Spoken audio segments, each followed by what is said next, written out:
बिस्मिल्लाहिर्रहमानिर्रहीम, अस्सलामु अलैकुम। एक बार फिर आपका वज़ीर आज़म आपके साथ की तीसरी नशिस्त जो है आज वो हम लेकर आपकी खिदमत में हाजिर हैं। वज़ीर आज़म पाकिस्तान इमरान खान साहब यहाँ तशरीफ़ रखते हैं और सबसे पहले सरवर कौनैन नबी आखिर ज़मा हज़रत मोहम्मद मुस्तफ़ा सल्लल्लाहु अलैहि वसल्लम आपको अल्लाह ताला ने पूरी कायनात के लिए, तमाम जहानों के लिए रहमत बनाकर भेजा।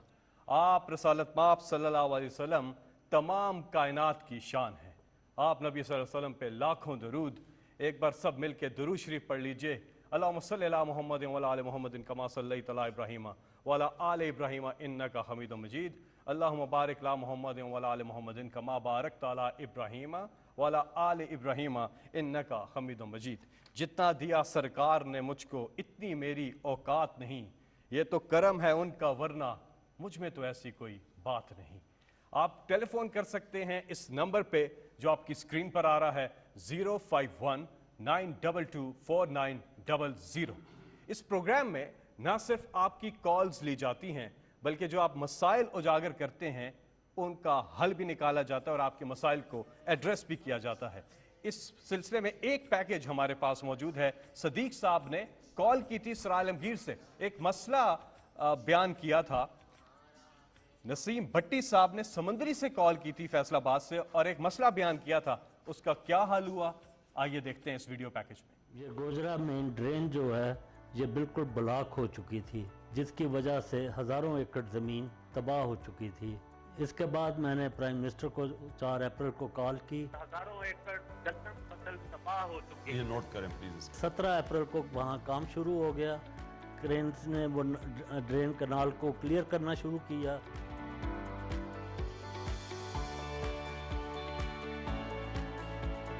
ਫੌਰੀ ਐਕਸ਼ਨ ਲਿਆ। 9 ਦਿਨਾਂ ਬਾਅਦ ਇੱਥੇ ਆ ਸੇਮ ਤੇ ਕੰਮ ਸ਼ੁਰੂ ਹੋ ਗਿਆ। ਤੁਹਾਡੇ ਸਾਹਮਣੇ ਕੰਮ ਆ ਸਾਰਾ, ਡਾਲੇ ਦੀ ਖਿਲਾਈ ਹੋ ਰਹੀ ਆ। ਹੁਣ 6 ਸਾਲ ਤੋਂ ਬਾਅਦ ਵਜ਼ੀਰ ਆਜ਼ਮ ਇਮਰਾਨ ਖਾਨ ਨੇ ਇਸ ਮਸਲੇ ਨੂੰ ਹੱਲ ਕੀਤਾ ਹੈ।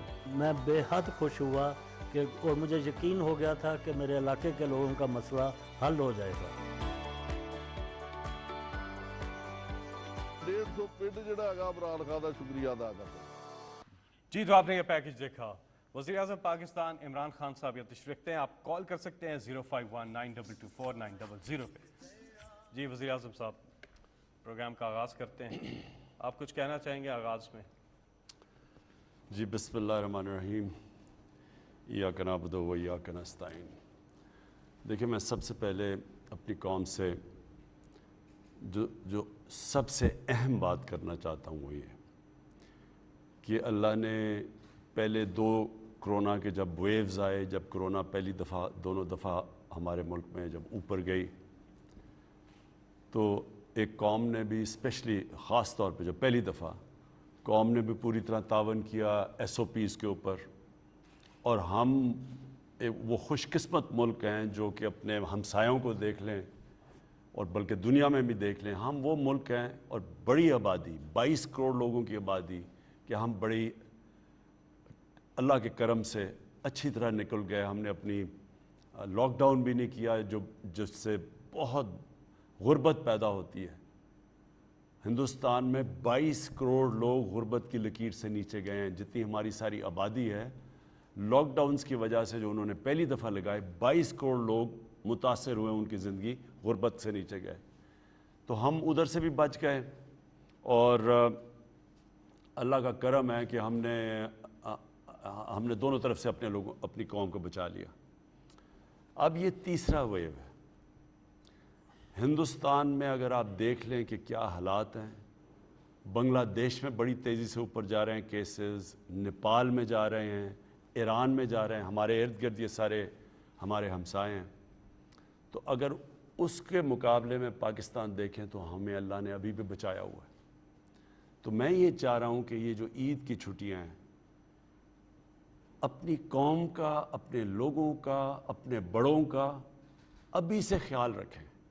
जितनी आप एहतियात करेंगे, मैं आपको यकीन दिलाता हूँ कि उतना ही हम इस अजाब से निकल जाएंगे। अगर खुदा न खास्ता हमने एहतियात ना की, پھر سے میں یہ کہتا ہوں کہ ہندوستان میں جو آج حالات ہیں، اور مجھے بڑا افسوس ہوتا ہے دیکھ کے کہ جس طرح کے وہاں ہسپتال بھرے ہوئے ہیں، سڑکوں پہ لوگ مر رہے ہیں، آکسیجن کی کمی ہے، اور ابھی بلکہ کیسز بڑھتے جا رہے ہیں، نیچے نہیں آ رہے۔ ہمارا جو تیسری بھی جو ویو ہے، ہمارے اب کیسز اوپر نہیں جا رہے، ہمارے اب سٹیڈی ہو گئے ہیں۔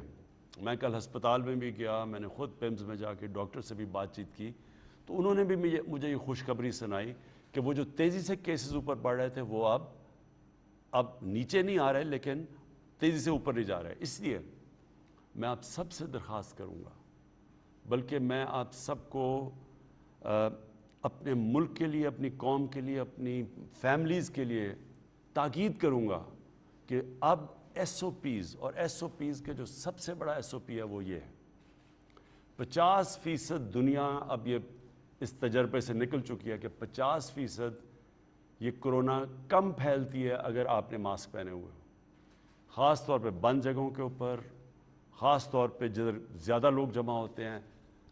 کھلی جگہوں کے اوپر پھر بھی اگر فاصلے ہیں تو پھر گزارا ہو جاتا ہے، لیکن جدھر قریب ہیں لوگ اور بند جگہ ہیں ادھر ضرور یہ عید کی چھٹیوں میں ماسک پہنیں، اپنے آپ کو بچائیں، اپنے بزرگوں کو بچائیں، اپنے جو بیمار لوگ ہیں ان کو بچائیں، اپنی قوم کو بچائیں، کہ مجھے لاک ڈاؤن نہ کرنا پڑے۔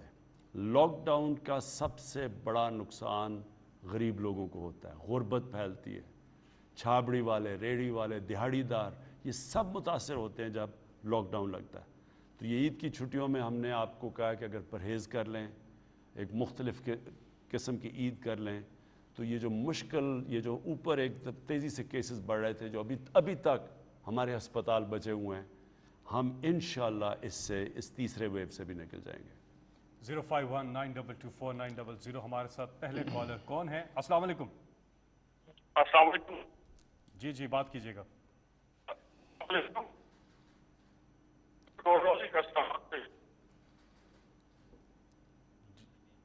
جی آواز آپ کی نہیں آ رہی، دوبارہ بولیے گا۔ ہلو جی بات کیجیے۔ ان کی ٹیلی فون لائن میں کچھ مسئلہ سنائی دے رہا ہے۔ اگلے کالر سے ہم بات کریں گے۔ نمبر آپ ملا رہے ہیں 05192249000۔ آپ کال کر رہے ہیں پاکستان سے بھی کال کر سکتے ہیں، آپ اگر باہر ہیں باہر سے بھی کال کر سکتے ہیں، اضافی کوڈ آپ کو شامل کرنا ہوگا 9251۔ اگلے کالر ہمارے ساتھ۔ جی السلام علیکم۔ ہیلو جی، ان کی بھی کال لگتا ہے ڈراپ ہو گئی ہے۔ اگلے کالر سے بات کریں۔ کافی لوگ کال کرنے کی کوشش کر رہے ہیں اس نمبر پہ، نمبر آپ کی اسکرین پر بھی آ رہا ہے 05192249000۔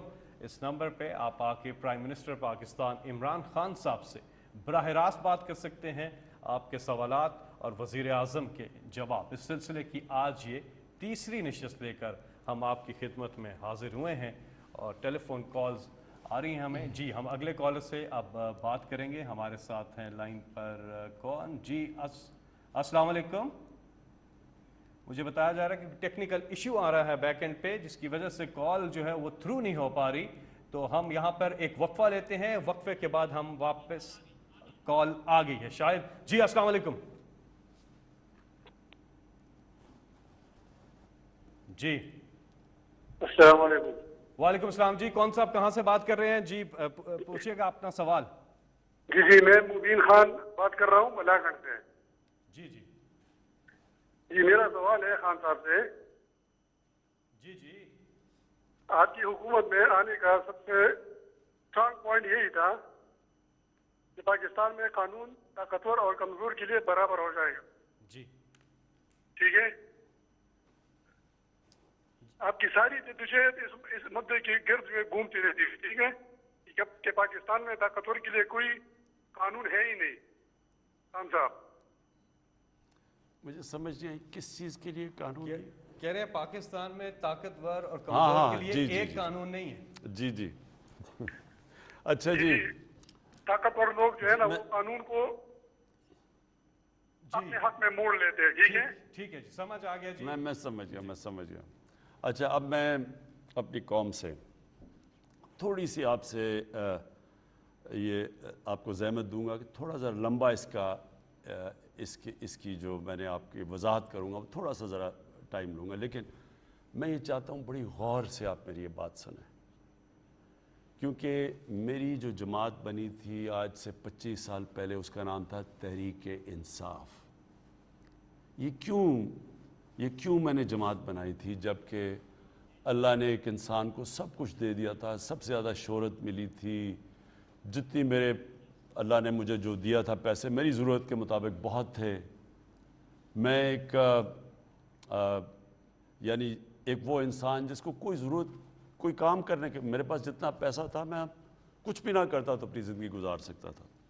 تو میری طرح کا آدمی کیوں آیا سیاست میں، یہ آپ نے سمجھنا ہے، اور کیوں پارٹی کا نام رکھا ہے تحریک انصاف۔ دیکھیں، میری عمر اتنی ہے جتنی پاکستان کی عمر ہے، تقریباً 5 سال بڑا ہے پاکستان میرے سے۔ تو میں نے پاکستان کو اپنے سامنے، ہم نے بڑے ہوتے دیکھا، میں پاکستان کے ساتھ بڑا ہوا، اور مجھے موقع بھی ملا کہ 18 سال کی عمر کے بعد میں برطانیہ چلا گیا، ادھر میں نے یونیورسٹی میں گیا، ان کا میں نے سسٹم سٹڈی کیا، پھر کرکٹ کی وجہ سے میں ساری دنیا میں گیا اور ادھر دنیا کے میں نے سسٹمز دیکھے، اور یونیورسٹی کے اندر جو میری ڈگری تھی وہ پولیٹکس اور اکنامکس میں تھی، تو میں نے پولیٹیکل سائنس پڑھی۔ اب میں یہ چاہتا ہوں آپ میری ایک بڑی غور سے بات سنیں۔ دنیا کی تاریخ میں جو سویلائزیشن، جو قوم اوپر گئی ہے، اس میں سب سے بڑا کام اس نے یہ کیا تھا، قانون کی بالادستی لے کے آئے تھے۔ جو باقی دنیا سے بہتر ان کی قانون کی بالادستی تھی۔ دیکھیں، 2 قسم کے قانون ہیں، ایک انسانی قانون ہے جدھر قانون کی بالادستی ہے، اور دوسرا جانوروں کا قانون ہے جدھر طاقت کی بالادستی ہے، مائٹ از رائٹ ہے۔ جنگلوں میں آپ وہ جب دیکھتے ہیں یہ جو جانوروں کے پروگرام دیکھتے ہیں، اینیمل پلانٹ یا نیشنل جیوگرافک پہ، تو وہاں کیا ہوتا ہے؟ جو طاقتور ہوتا ہے وہ کمزور کو کھلے عام مارتا ہے، کوئی اسے پوچھنے والا نہیں ہے، اور جو کمزور ہے وہ چھپتا پھرتا ہے۔ تو جو انسانی معاشرہ ہے اس میں فرق یہ ہے کہ وہاں قانون ہوتا ہے، اور قانون کا مطلب کیا ہوتا ہے؟ کمزور کو طاقتور سے تحفظ دینا۔ کمزور اور طاقتور جتنا اچھا آپ کا قانون ہوتا ہے، کمزور اور طاقتور قانون کے سامنے ایک برابر ہوتے ہیں۔ جب میں آپ کو مدینہ کی ریاست کی بات کرتا ہوں، لوگوں کو سمجھ جی مدینہ کی ریاست ہے جی، سوئچ آن ہو گیا، ایک دم دودھ کی نہریں بہنی شروع ہو گئی۔ مدینہ کی ریاست میں نبی صلی اللہ علیہ وسلم، دنیا کے سب سے عظیم لیڈر نے، ابھی خوشحالی نہیں وہاں آئی تھی، حالات برے تھے، لیکن انہوں نے قانون کی بالادستی، اور قانون کی بالادستی کا مطلب کہ انہوں نے کہا تھا کہ تمہارے سے پہلے بڑی قومیں تباہ ہوئی جدھر طاقتور کے لیے قانون، کمزور کے لیے دوسرا، یعنی کہ جدھر ناانصافی تھی، جو حضرت علی رضی اللہ تعالیٰ کو قول تھا کہ کفر کا نظام چل جائے گا لیکن ظلم اور ناانصافی کا نظام نہیں چل سکتا۔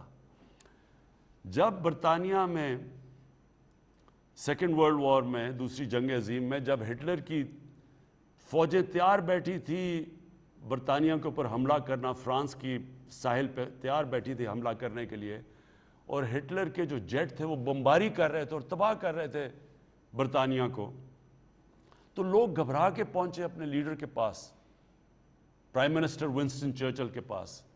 تو انہوں نے کہا کیا ہم بچ جائیں گے؟ کیا ہماری قوم بچ جائے گی؟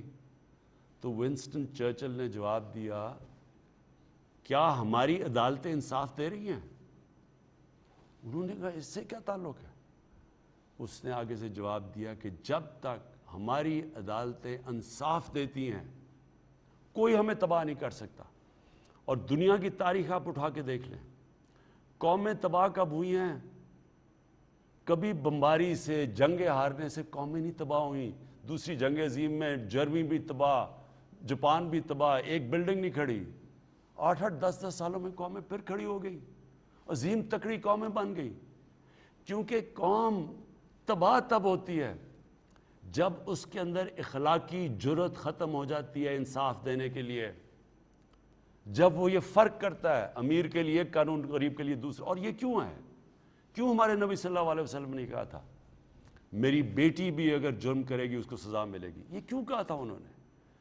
वो इसलिए कहा था कि जब ताकतवर जुर्म करता है, पैसे चोरी करता है, जब एक मुल्क का प्राइम मिनिस्टर पैसे चोरी करता है, मेरे वजीर पैसे चोरी करते हैं, हम तो मुल्क का खजाना लूट सकते हैं। वो बेचारा गरीब आदमी जो साइकिल चोरी करता है, भैंस गाय चोरी करता है, उससे तो मुल्क तबाह नहीं होते हैं।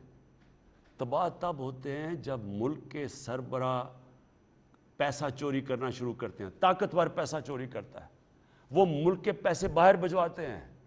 पहले चोरी का नुकसान, फिर मुल्क का, क्योंकि वो चोरी छुप नहीं सकती, वो बाहर भिजवाते हैं। अगला वो नुकसान मनी लॉन्ड्रिंग का, करेंसी के ऊपर फर्क पड़ता है, आपका करेंसी कमज़ोर हो जाती है क्योंकि पैसा बाहर चला जाता है, डॉलर बाहर चले जाते हैं। फैक्ट आई पैनल है, एक सेक्रेटरी जनरल यूनाइटेड नेशंस ने अपने नीचे एक पैनल बनाई, उसकी जो रिपोर्ट आई है वो मैं बार बार चाहता हूँ आप सुने। ये हमारा ही सिर्फ मसला नहीं, ये हर गरीब मुल्क का मसला है। हर गरीब मुल्क का मसला है जिधर उनके ताकतवर लोग उनका मुल्क का पैसा चुरा के मुल्क से बाहर लेके जा रहे हैं। वो उनके भी इसी तरह ही हैं, बड़े बड़े मगरबी कैपिटल्स में उनकी जायदादें हैं, फ्लैट हैं, ऑफशोर अकाउंट्स हैं। ये सारी तीसरी दुनिया का मसला है। 1000 अरब रुपया डॉलर 1000 अरब डॉलर गरीब मुल्कों से हर साल चोरी होकर बाहर जाता है। तो वो गरीब मुल्कों में और अमीर मुल्कों में फासले बढ़ते जा रहे हैं। गरीब मुल्क मकरूज और गरीब होते जा रहे हैं, अमीर अमीर होते जा रहे हैं। ये दुनिया के अंदर आज है। तो जो पाकिस्तान का मसला जब से मैं जानता हूँ, जिस तरह मैं इसके साथ बड़ा हुआ, एक फ़ैसला हुआ जस्टिस मुनीर का, जब उन्होंने डॉक्ट्रिन ऑफ नेसेसिटी के तहत एक मार्शल लॉ को उन्होंने इजाज़त दे दी, यानी कि कानून की हुक्मरानी के बजाय ताकत की हुक्मरानी आ गई। तब से ये मुसलसल हमारे मुल्क में जो रूल ऑफ लॉ है, जो कानून, जो इंसाफ है, वो आया ही नहीं। वो अब हर मार्शल लॉ में वैसे ही ख़त्म हो जाता था। जब जो डेमोक्रेट्स आते थे उन्होंने वैसे ही, जो डेमोक्रेट्स थे उनको तो कानून की बालादस्ती कायम करनी चाहिए थी। यहाँ एक डेमोक्रेटिक लीडर नवाज शरीफ ने डंडों से सुप्रीम कोर्ट के ऊपर हमला किया और वो जज बेचारा अपनी जान बचा के सजाद अली शाह भागा, और फिर बाकी जजेस को पैसे दिए उस जज को, चीफ जस्टिस को बाहर निकालने के लिए। तो जो पहली दफ़ा ये जो शुरू हुआ कानून की बालादस्ती की जंग, वो हुई जब कि जनरल मुशर्रफ ने एक चीफ जस्टिस को निकाला, और मुझे बड़ा फ़ख्र है कि मैंने उसमें पूरी शिरकत की, मेरी और मेरी पार्टी ने। मैं वो लीडर था जिसको जेल में डाला गया। बाकी लीडर्स दो तो मेन तो फिर बाहर भाग गए थे अपने बड़े बड़े महलों में रहने के लिए। मैं जो यहाँ था मुझे उसने जेल में डाला क्योंकि मैं उस चीफ जस्टिस के साथ उसके साथ खड़ा था। तब से मुल्क में तब्दीली आनी शुरू हुई है। अब हमारी हुकूमत वो है जो किसी किस्म की मुदाखलत अदलिया के निज़ाम में नहीं करती। मैं आज फ़ख्र से ये कहता हूँ कि जो पहली डेमोक्रेटिक हुकूमतों से और हमारा मुकाबला कर, ना हम नैब में कोई इंटरफेयर करते हैं ना उसमें, क्योंकि हम कानून की बालादस्ती चाहते हैं। लेकिन मैं सिर्फ कौम को आखिरी बात ये कहना चाहता हूँ कि ये एक जहाद है। अल्लाह ने हमें हुक्म दिया है कि मेरी ज़मीन पर इंसाफ कायम करो। ये जो ताकतवर को कानून के नीचे लाना है, ये एक जहाद है। मैं इसको जहाद समझता हूँ, क्योंकि जिस दिन हम ये कामयाब हो गए, क्योंकि ये जो माफियाज हैं, ये माफियाज कौन है? माफिया का मतलब क्या है? माफिया का मतलब ये है कि जो एक करप्ट निज़ाम से फ़ायदा उठा रहे हैं, जो ये पॉलिटिकल लोग हैं जिन्होंने 30 साल इस मुल्क को लूटा है, ये सारा जो माफिया बैठा है, ये नहीं चाहेगा कानून की बालादस्ती आए। ये हर किस्म की चीज़ें हरबे इस्तेमाल करेंगे जमहूरियत के नाम पे। ये फिर जिस तरह शुगर माफिया बैठा हुआ है, शुगर माफिया ये भी नहीं चाहेगा कि कानून आए, ये इदारे काम करें, कंपटीशन कमीशन काम करे। क्योंकि ये भी फ़ायदा उठा रहे हैं करप्ट निज़ाम से, और माफियाज बैठे हुए हैं हर जगह के ऊपर, वो लोग बैठे हुए जो फ़ायदा उठा रहे हैं। तो ये कौम तब तक हम वो अजीम कौम नहीं बन सकेंगे जब तक हम इंसाफ नहीं कायम करेंगे पाकिस्तान में। और इंसाफ का मतलब बजाय ताकत की हुक्मरानी, कानून की हुक्मरानी। तो इनका सवाल का, क्योंकि मैंने یہ میری اس کی وجہ سے میں سیاست میں آیا تھا. تحریک انصاف، انصاف کی جد و جہد لڑنے، جہاد لڑنے، یہ 25 سال سے یہ ہے اصل میں میری جہاد. اور جب میرے پاکستانیوں ہم کامیاب ہو گئے، اور ہم انشاءاللہ ہو رہے ہیں، ہم بڑے قریب پہنچ رہے ہیں ادھر. جو سٹیٹس کو ہے، جو مافیاز ہیں پوری طرح لڑ رہے ہیں اپنی وہی ایک وہ قانون رکھنے میں جس میں یہ قانون کے اوپر ہیں. اور ہم جو میں ساری قوم ہے، میں آپ کو صرف یہ کہ آپ نے میرے ساتھ کھڑے ہونا ہے. مجھے اللہ نے ٹریننگ دی ہوئی ہے مقابلہ کرنے کے لیے. میں آپ کو اس مافیا کا مقابلہ، سارے مافیاز کا مقابلہ کر کے اور انشاءاللہ جیت کے دکھاؤں گا. جی بہت بہت شکریہ وزیر اعظم صاحب. اگلے کالر ہمارے ساتھ. السلام علیکم. وعلیکم السلام. فیصل بھائی میری آواز آ رہی ہے؟ جی جی بالکل کلیئر آ رہی ہے. بات کیجیے گا وزیر اعظم سے. خان صاحب السلام علیکم. میرا نام وقاص نسیم ہے سر، اور میں باغ آزاد کشمیر سے تعلق رکھتا ہوں. جی جی خان وقاص صاحب، وزیر اعظم صاحب، کیا آپ کو یہ ریئلائزیشن ہے کہ کشمیری قوم آپ سے کتنی انسیت، اپنائیت اور خلوص رکھتی ہے؟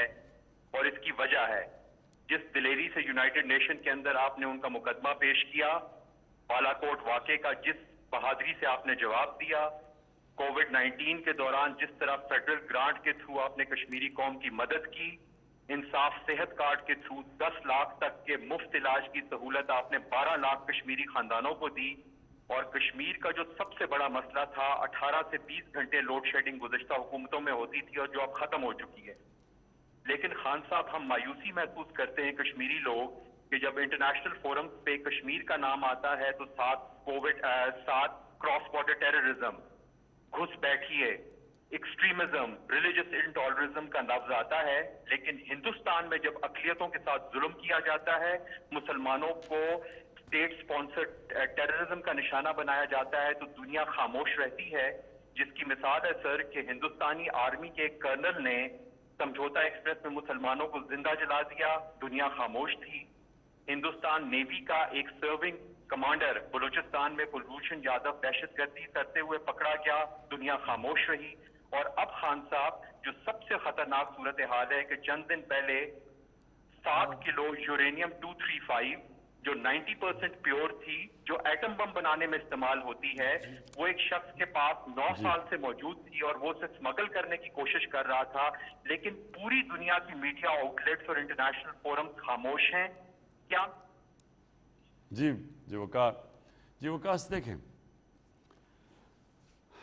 ایک ریالٹی ہے، یعنی دنیا میں جو مغربی میڈیا، جو مغربی ممالک ہیں، وہ جب یہ ہیومن رائٹس اور یہ ایشوز اٹھاتے ہیں تو وہ اس لیے نہیں اٹھاتے کہ ان کو کوئی بہت زیادہ فکر ہے ہیومن رائٹس کی. وہ اس کو بدقسمتی سے استعمال زیادہ تر کرتے ہیں اپنی فارن پالیسی آبجیکٹیوز کو آگے کرنے کے لیے. یہ حقیقت ہے. انہوں نے فیصلہ کیا ہوا ہے، مغرب ممالک نے، ان کو خوف آیا ہوا ہے چائنا کا. چائنا جس تیزی سے آگے بڑھ رہا ہے تو ان کو یہ ڈر لگا ہوا ہے کہ چائنا آگے جا کے یہ مغربی ممالک سے آگے نہ نکل جائے. اس لیے انہوں نے یہ فیصلہ کیا ہے کہ ہندوستان کو تیار کریں چائنا کے خلاف ایک مضبوط طاقت بنانے میں. تو جب ان کے فارن پالیسی آبجیکٹیوز میں ہندوستان آ جاتا ہے جو کھڑا ہوگا چائنا کے خلاف، جو بالکل یہ احمقانہ سوچ ہے، وہ چائنا کے خلاف نہیں کھڑا ہو سکتا، بلکہ ہندوستان اپنی تباہی کرے گا اگر وہ کھڑا ہوتا ہے. لیکن وہ یہ کوشش کر رہے ہیں کیونکہ وہ اس کے خلاف کھڑا کریں، وہ سب کچھ پھر بھول جاتے ہیں کہ ہندوستان میں اقلیتوں سے، مسلمانوں سے کیا ہو رہا ہے، اقلیتوں سے کیا ہو رہا ہے. ہندوستان کے اندر جس طرح انہوں نے ہندو سپریمسٹ آئیڈیالوجی، یعنی وہ خود یہ اس کو تنقید کرتے ہیں. میں یہ ضرور کہوں گا کہ پہلی دفعہ باہر کے اخبار، مغربی اخبار اب اس کی تنقید کرتے ہیں، پہلے نہیں کرتے تھے. اور اس میں ہمارا پاکستان کا بہت بڑا ہاتھ ہے. ہم نے ہر فورم میں اٹھایا، ہمارا اس فورن آفس کا بہت بڑا ہاتھ ہے. انہوں نے پوری طرح ہم نے کیمپین کی اور اس کی وجہ سے آج اویئرنیس ہے ساری باہر کہ یہ جو ایک ہندوتا، یہ جو ان کی RSS آئیڈیالوجی ہے، یہ بالکل ایک طرف مغرب کچھ کہہ رہا ہے کہ دنیا کو لیکچر دیتا ہے انکلوسیونیس اور ہیومن رائٹس کی، اور دوسری طرف بالکل اس کے خلاف ہے.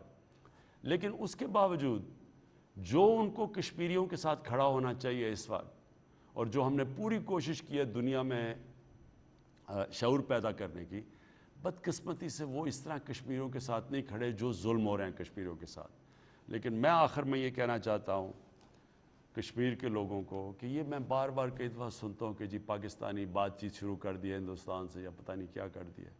میں آپ کو ایک واضح چیز کہنا چاہتا ہوں، جب تک ہندوستان واپس نہیں جاتا جو 5 اگست کو انہوں نے قدم اٹھائے ہیں، اور جو کشمیر کے اوپر جو انہوں نے اسٹیٹ ہوڈ لی ہے، جب تک واپس 5 اگست کے اوپر واپس نہیں جاتا، پاکستان کی حکومت کوئی ہندوستان سے بات چیت نہیں کرے گی. آپ کی کالز کا سلسلہ جاری ہے. یہاں پہ وقت ہوا ایک وقفے کا، اس کے بعد پھر حاضر ہوتے ہیں.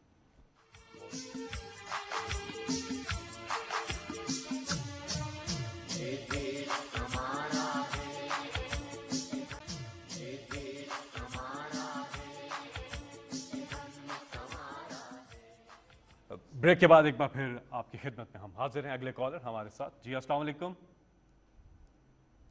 وعلیکم السلام. جی بات کیجیے گا. جی کون کہاں سے بات کر رہی ہیں؟ جی میں الفت جرین بول رہی ہوں اسلام آباد سے. میں ایک بیٹا ہوں 69 ایئرز اولڈ. میں نے یہ کیونکہ عمران صاحب بہت سمپتی رکھتے ہیں ویڈیوز کے ساتھ، تو میرا یہ پرسنل معاملہ ہے، it's not a public issue. مجھے کورٹ کے آرڈر کی طرف سے مجھے سیٹلمنٹ ہو گئی ہے فار مائی ہاؤس سنس 2019، مگر سی ڈی اے سے مسئلہ ہو رہا ہے کہ وہ اس کو مجھے پوزیشن سرٹیفکیٹ بھی ایشو کر دے. مے بی دے وانٹ رشوت، مگر مجھے پتا نہیں چلتا. میرے کمپلین کرنے پہ بلکہ انہوں نے کسی میرے نیبر کچھ ہیں ریٹائرڈ آرمی کرنل، ان کے ساتھ مل کے میرا ٹیکس تک جو میں نے بیوٹیفائی کیا ہوا تھا سنس 13 ایئرز اس کو ڈیمالش کر دیا، جس میں میچور فروٹ اور لوکل ٹریز ہیں. تو میں چاہتی ہوں کہ مجھے اس کے لیے میرا پوزیشن سرٹیفکیٹ ایشو کرے کہ میں گھر بیچ سکوں، کیونکہ میں I want to move on. This is my only property. I have nothing else. تو میں اس چیز کے لیے ٹھیک، میں اس طرح کروں گا. دیکھیے جی میں اس طرح کروں گا کہ آپ اگر بعد میں آپ کا نمبر لے کے تو ان کو آپ پوری ڈیٹیلز دے دیں، کیونکہ ہم نے سی ڈی اے کو اب انسٹرکشنز دی ہوئی ہیں کہ سارا کچھ ڈیجیٹل کریں، یعنی سارا کچھ آن لائن لے کے آئیں تاکہ لوگوں کو تکلیفیں نہ ہوں، ان کے مسئلے 1 ونڈو آپریشن کریں. تو یہ بہت ضروری ہے کہ آپ مجھے ایگزیکٹ کیس بتائیں گے، کیونکہ میں خود میٹنگز لیتا ہوں ساری پاکستان کے اندر. یہ جو ہماری ہاؤسنگ جو ہماری ریگولیٹرز ہیں جس طرح C D A, L D A, اور جو ہماری پوری کوشش ہے کیونکہ ان کے اندر چیزیں جا کے پھنس جاتی ہیں اور پھر وہ پیسے مانگتے ہیں، تو اس کے لیے ہم اب ہر چیزیں ان کی ریگولیشنز کم کرتے جا رہے ہیں. تو میں اگر آپ یہ ایگزیکٹ لکھوا دیں تو ہم انشور کریں گے کہ جو بھی آپ کا مسئلہ ہے امیجیٹلی حل ہو. جی اگلے کالر ہمارے ساتھ. السلام علیکم. وعلیکم السلام. جی بات کیجیے وزیر اعظم. جی میں عاصم شریف بات کر رہا ہوں اسلام آباد سے. I am a P H D scholar. میرا تعلق ایک غریب گھرانے سے ہے. میں 2004 میں ایف آئی اے میں بطور assistant network administrator grade 17 پہ اپوائنٹ ہوا، جو کہ ایک ٹیکنیکل پوسٹ تھی. 2005 میں مجھے اس وجہ سے ٹرمینیٹ کر دیا گیا کہ that I have good relations with the inspector at Islamabad airport who was arrested in a case and the whole shift was terminated. ان سب کے خلاف ایف آئی آر ہوئی، ان سب کو جیل بھیج دیا گیا. میرے اگینسٹ کوئی چارج نہیں تھا اور بعد میں ان سب کو بحال بھی کر دیا گیا، ایون سب پروموٹ بھی کیے گئے. میں نے ہر فورم پہ اپیل کی، ایون ڈی جی ایف آئی اے نے میری ریکمنڈیشن سیکرٹری انٹیریئر کو بھیجی ہوئی ہے کہ مجھے بحال کیا جائے، میں بے قصور ہوں. لیکن جن لوگوں کے وسائل تھے اور پولیٹیکل اپروچ تھی وہ سب بحال ہو گئے، اور میرا سیاسی تعلق اور وسائل نہ ہونے کی وجہ سے میں پچھلے 16 سالوں سے دھکے کھا رہا ہوں میرے ساتھ. اوکے، یہ 16 سال ویسے بڑا ٹائم ہے، لیکن ہم چیک کرتے ہیں اس کا. پلیز یہ رکھ لیں آگے. جی عاصم صاحب آپ سے رابطہ کیا جائے گا. اگلے کالر ہمارے ساتھ. جی السلام علیکم. جی السلام علیکم جناب فیصل صاحب. جی بات کیجیے گا وزیر اعظم عمران خان میں صاحب. ذوالفقار بات کر رہا ہوں جرمنی میونخ سے سر. جی تو پرائم منسٹر صاحب سے بات کرنی تھی جناب. جی سن رہا ہوں ذوالفقار صاحب. جناب مسٹر پرائم منسٹر صاحب، سب سے تو پہلے اللہ تعالیٰ کا بڑا شکر ہے آج کہ مجھے موقع مل رہا ہے آپ سے بات کرنے کا، کہ اپنے دل کی بات بتاؤں آپ کو. اور یہ جو آپ نے سر وہ کام شروع کیا ہے کہ اوورسیز پاکستانی کی وہ امداد کر رہے ہیں، آپ ان کی بات سن رہے ہیں، جائز جو میسیوں میں ہو رہا ہے और पिछले दिनों जो आपने सऊदी अरब के वो पूरी एम्बेसी को सस्पेंड किया है, मेरे ख्याल में सर लोगों की बहुत दुआएं होंगी आपके साथ सर। और ये बहुत बड़ा, और सर मेरा एक काम है जी, मैं 13 साल से यहाँ पे मुकीम हूँ अपनी फैमिली के साथ। फ्रैंकफर्ट कॉन्सुलेट जनरल पाकिस्तानी जो है वहाँ पे असिस्टेंट डायरेक्टर है जी फवाद अनवर भट्टी साहब। सिर्फ सर पर्सनली जाती बुनियाद पे मेरा तल्लक जेलम से है सर, जलालपुर शरीफ मेरा गांव है, वोटर भी हूँ, सपोर्टर भी हैं, ये तो अल्लाह की जात को पता है जी। लेकिन उस शख्स ने मुझे जलील करके रखा हुआ है। मेरी वालदा वहाँ पे बीमार है, ना मैं ट्रेवल करने के काबिल हूँ। जब भी 3-4 दफा मैं जा चुका हूँ। डॉक्टर फैसल जो एम्बेसडर है उनको सर 6 मई 2020 को मैंने ईमेल भी की है। जी देखिए, मैं पहले तो ये एक चीज़ कहना चाहता हूँ कि जो हमारी फॉरेन एम्बसीज़ हैं और जो हमारा जो फॉरेन ऑफिस है, इन्होंने बड़ा ज़बरदस्त काम किया है जिधर तक डिप्लोमेसी रही है। इन्होंने कश्मीर कॉज को इन्होंने बड़ा ज़बरदस्त उठाया है। मैं ऐसे लगा कि मैं वो असल में वो लाइव नहीं जाना चाहिए था प्रोग्राम, वो सिर्फ हमें थोड़ा सा उसके एक्सेप्ट भेजने चाहिए थे। तो ऐसे लगा जैसे कि मैं सारा फॉरेन ऑफिस कोई बुरा भला कह रहा हूँ, ऐसा नहीं है। ज़बरदस्त काम कर रहे हैं वो। 2 एरियाज़ हैं जिधर मैं चाहता हूँ कि हमारी जो एम्बसीज़ हैं, और भी अब हम शाह महमूद को मैंने कहा है कि उनके नीचे अब एक पोर्टल बनेगा, एम्बसीज़ के अंदर पोर्टल बनेगा कि जो सारे जो भी लोगों, अब तो एक ये जो कहते हैं ना कि जब से कोरोना आया और जो जूम शुरू हुआ है तो डिस्टेंस तो ख़त्म हो गया। अब सारी चीज़ें अब जूम पे और ऑनलाइन हो सकती हैं। तो पहले तो मैंने कहा हर एम्बसीज़ ऑनलाइन वो चीज़ें अपना कंप्लेंट्स, ताकि ओवरसीज़ पाकिस्तानीज़ वहाँ उनको कांटेक्ट कर सकें। उसके बाद मैंने शाह महमूद कुरैशी के नीचे एक पूरा स्पेशल ऑफिसर होगा जो सारी कंप्लेंट्स होंगी, अगर वो एम्बसी सॉल्व नहीं कर रही तो वो डायरेक्टली इधर आएगी और ये नंबर, ये पोर्टल एडवर्टाइज होगा। मेरा अपना भी पोर्टल है जो प्राइम मिनिस्टर का है, जिसके ऊपर कोई भी प्राइम मिनिस्टर कंप्लेंट सेल पे आ सकता है। तो किसी को भी अब प्रॉब्लम हुआ ओवरसीज़ पाकिस्तानीज़ को, वो डायरेक्टली अपनी उधर जो मुतलका एम्बसी है उधर भी जा सकते हैं। शाह महमूद का फॉरेन ऑफिस के नीचे उनके पास होगा एक पोर्टल, उधर भी कंप्लेन कर सकते हैं। मेरा जो सिटीज़न पोर्टल है उधर भी आ सकते हैं। हमने जो 2 जगह अपनी एम्बसीज़ को ठीक करना है, एक काउंसलर सर्विसेज जो हमारे लोग बाहर हैं, बहुत बड़ा हमारा असासा है, हम उनको सही माने में सर्विस करें। और दूसरी चीज़ फॉरेन इन्वेस्टमेंट के जो बाहर इन्वेस्टर बैठे हुए हैं, जो पाकिस्तानी इन्वेस्टर हैं, उनको पूरी तरह पाकिस्तान के साथ हमारी जो कॉमर्स मिनिस्ट्री है और जो हमारा बोर्ड ऑफ इन्वेस्टमेंट है उसके साथ अब हम लिंक करेंगे, ताकि जो भी इन्वेस्टमेंट हो हम अपने मुल्क के अंदर अब हम पाकिस्तान को उठा रहे हैं। अल्लाह का करम है, सही रास्ते पर लग गया है, तो इन्वेस्टर्स के लिए भी फिर एम्बसी सर्विस करेंगे। जी अगले कॉलर हमारे साथ 05192249000। अस्सलाम वालेकुम। वालेकुम सलाम। जी कौन साहब? जी मैं राजा मोहम्मद हारून बात कर रहा हूँ, एलीपुर यूसी 20 इस्लामाबाद से। जी हारून साहब, आप वज़ीर आज़म इमरान खान साहब से बात कीजिए। जी वज़ीर आज़म साहब, आपने हाउसिंग प्रोजेक्ट जो दिया है माशाअल्लाह गरीब लोगों के लिए बड़ा ज़बरदस्त ये प्रोजेक्ट है, लेकिन इसमें शेड्यूल इतना टफ है और इस तरह हो रहा है कि ज़मीन नाम करवाएं, इंतकाल पहले करवाएं और नक्शा लेके आएँ, इतना खुवारी करते हैं वो लोग। ऐसा महसूस होता है कि वो आपके मिशन को, आपकी सोच को नुकसान पहुंचा रहे हैं। और चक्कर लगा लगा के हम लोग वहाँ से वापस आ जाते हैं और 60% हमारा ये रूरल एरिया है और सिर्फ बैंक वाले उसको चक्कर दे दे के वापस कर देते हैं। एक तो ये मसला है, और दूसरा ज़कात, रमज़ान शरीफ में ज़कात जो है वो नहीं मिल सकी है यहाँ इस्लामाबाद में। चेक लेट होने की वजह से ज़कात तो उन मुस्तहिक तक नहीं पहुँच सकी। चेक मिल गए लेकिन ज़कात उन्होंने कहा है कि ईद के बाद मिलेगी, ये ईद से पहले मिलनी चाहिए थी। और तीसरा साफ पानी का मसला है इस्लामाबाद में। यहाँ पे हम टैंकर डलवाते हैं और टैंकर का पानी पीते हैं। ये ठीक, 3 चीज़ें।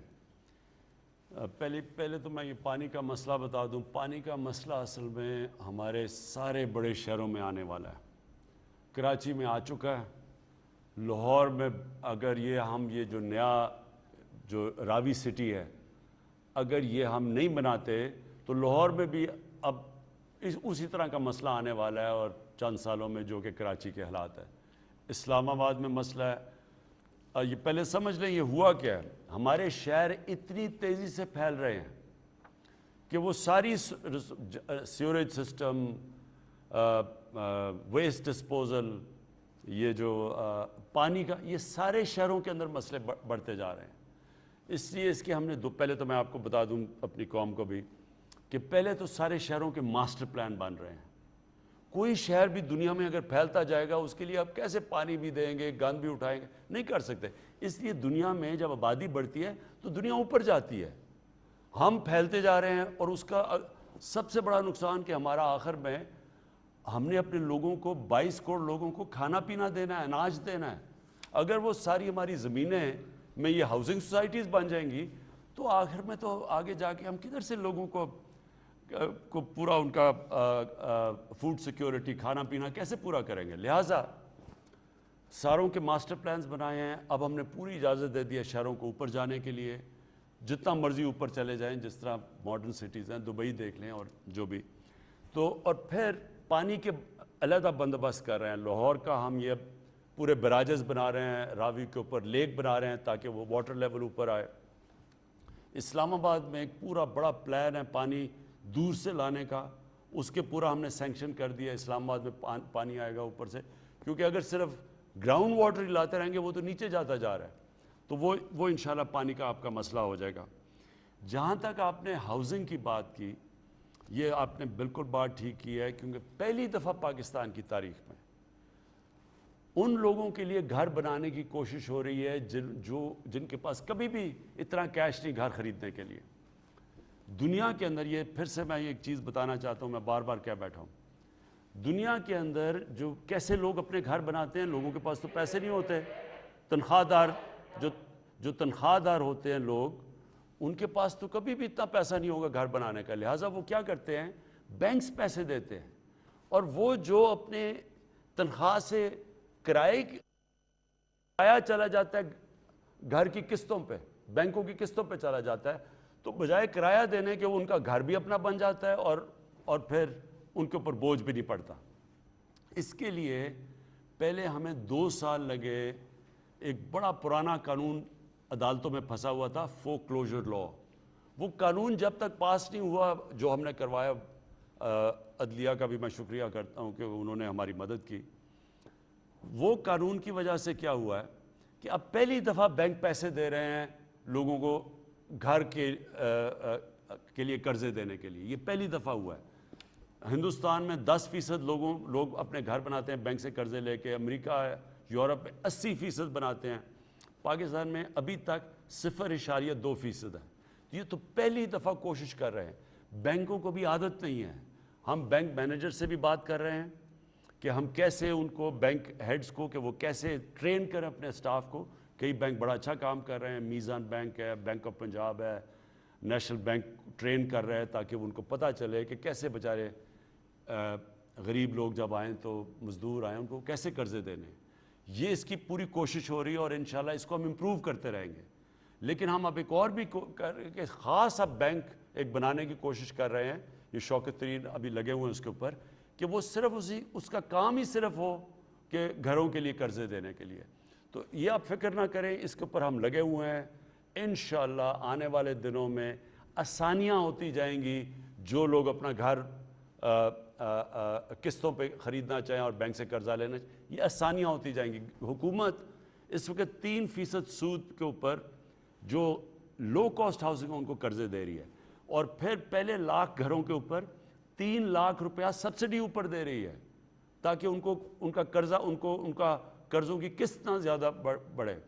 और तो बैंक भी सस्ते कर्जे दे रहे हैं, हुकूमत भी, स्टेट बैंक मदद कर रही है इसमें, स्टेट बैंक भी, ताकि कर्जा ये सूद ज़्यादा ना हो। हुकूमत उसके ऊपर 3 लाख रुपया सब्सिडी भी दे रही है। और इंशाअल्लाह और जो घर बनाने वाली कंस्ट्रक्शन कंपनीज़ हैं उनको भी हम इंसेंटिव्स दे रहे हैं। ان کے لیے بھی ہم نے ٹیکس کم کر دیا تاکہ وہ بھی زیادہ تاکہ شرکت کریں اس میں. جی اگلے کالر ہمارے ساتھ 05192249000. السلام علیکم. السلام جی، میں شاہ حسن بات کر رہا ہوں لاہور سے. جی السلام علیکم. آپ وزیر اعظم عمران خان صاحب سے بات کیجیے گا. جی السلام علیکم سر. ہاں جی سر، میں شاہ حسن بات کر رہا ہوں لاہور سے. پہلے تو میں نے آپ سے شکریہ ادا کرنا تھا کہ جو امیزون والا کام ہوا ہے وہ ہمارے لوگوں کو آئیڈیا نہیں کہ کتنی بڑی چیز ہوئی ہے لوگوں کے لیے، تو اس کے لیے آپ کو تھینک یو ادا کرنا تھا. تو دوسرا میں نے بات یہ کرنی تھی کہ بے شک ہمیں یہ فیسلٹی تو مل گئی ہے امیزون کی، لیکن ان کا کرائٹیریا اتنا اسٹرکٹ ہے کہ اگر ہمارے جو سیلرز ہیں انہیں ان کا کرائٹیریا مل نہ کیا تو ہمارے لیے بہت زیادہ پرابلم ہو سکتی ہے، اور خدا نہ خاصہ آگے جا کے کوئی ایشوز بھی ہو سکتے ہیں. تو اس میں کیا تھا؟ ہاں یہ ابھی یہ میں آپ کو عرض کروں، یہ اللہ نے بڑی ہماری کامرس منسٹری بڑی دیر کی کام کر رہی تھی. یہ بہت بڑا کام ہو گیا جو امیزون اب پاکستان میں آپریٹ کرے گا. اس سے اتنا آسان ہو جائے گا لوگوں کے لیے اپنی چیزیں ایکسپورٹ کرنا. یہ تو ایک ہم یعنی اللہ کا بڑا کرم ہوا ہے، اور ہمارا نوجوان آبادی ہے، اور ہمارے موقع مل جائے گا کہ کوئی بھی چیز ایکسپورٹ کرنی ہے وہ امیزون کے تھرو. تو یہ تو لیکن ابھی شروعات ہے. ابھی انشاءاللہ یہ آپ کے لیے حکومت بھی مدد کرے گی کہ کیسے ہم آپ کے لیے آسانیاں کر سکتے ہیں تاکہ آپ بھی یہ امیزون کا پورا طرح فائدہ اٹھائیں. تو امیزون پاکستان میں آ رہا ہے اور اس سے بھرپور فائدہ اٹھائیے. جیسے ہی آئے گا تو اس میں مزید آسانیاں آپ کے لیے پیدا کی جائیں گی، کوالٹی کنٹرول کیا جائے گا، اور ایکسپورٹ کے حوالے سے جو پارسل وغیرہ ہیں ان کے مسائل بھی حل کیے جائیں گے. اگلے کالر ہمارے ساتھ. جی السلام علیکم. جی السلام علیکم فیصل بھائی. جی وعلیکم السلام. جی کون صاحب؟ پرائم منسٹر صاحب کو میرا سلام. میں ان سے ایک عرض کرنا چاہتا ہوں کہ یہ جو آپ نے یہ کورونا کے اوپر جو ٹائمنگ تھی آپ کے رستو صاحب نے جو ہے تو ٹائمنگ کم کی تھی، تو اس کی وجہ سے بازاروں میں بہت زیادہ رش بڑھ گیا تھا، تو جس کی وجہ سے کورونا کا مسئلہ پیدا ہوا ہے. اور نمبر 2 میں آپ کو یہ بتانا چاہتا ہوں جو ویکسین سینٹر ہے وہاں اتنا سلو پروسیجر ہے کہ 3-3 4-4 گھنٹے وہاں باری نہیں آتی ہے. اور نمبر 3 میں پرائم منسٹر صاحب کو یہ ایک بات پوچھنا چاہتا ہوں کہ آپ عمرے سے جب واپس آئے ہیں تازہ عمرہ کر کے آئے ہیں، اور آپ اپنی ایمانداری سے بتائیں کہ آپ اپنے منشیروں اور وزیروں سے آپ مطمئن ہیں؟ اچھا پہلے تو میں یہ بات ہماری اندر کافی اس کے اوپر گفتگو ہوئی ہے کہ ہم اب کیا کریں کہ ایک طرف ہم چاہتے ہیں کہ لوگ جمع نہ ہوں تو تاکہ کم ہم شاپنگ آورز کم کر دیں. دوسری طرف یہ بالکل آپ کی بات ٹھیک ہے کہ جب آپ کم کرتے ہیں تو وہ زیادہ لوگ آ جاتے ہیں، تو وہ اصل تو مسئلہ یہ ہے نا کہ لوگوں کو جمع نہ کریں ہم. یہ ہے اس کے اوپر بڑی ڈیبیٹ ہوئی ہے آپس میں، اور ہماری NCOC جس نے ابھی تک بڑا زبردست کام کیا ہے، تو وہاں ایکسپرٹس بیٹھے ہوتے ہیں، وہ ہر روز صبح اسی چیز کے اوپر پوری گفتگو کرتے ہیں.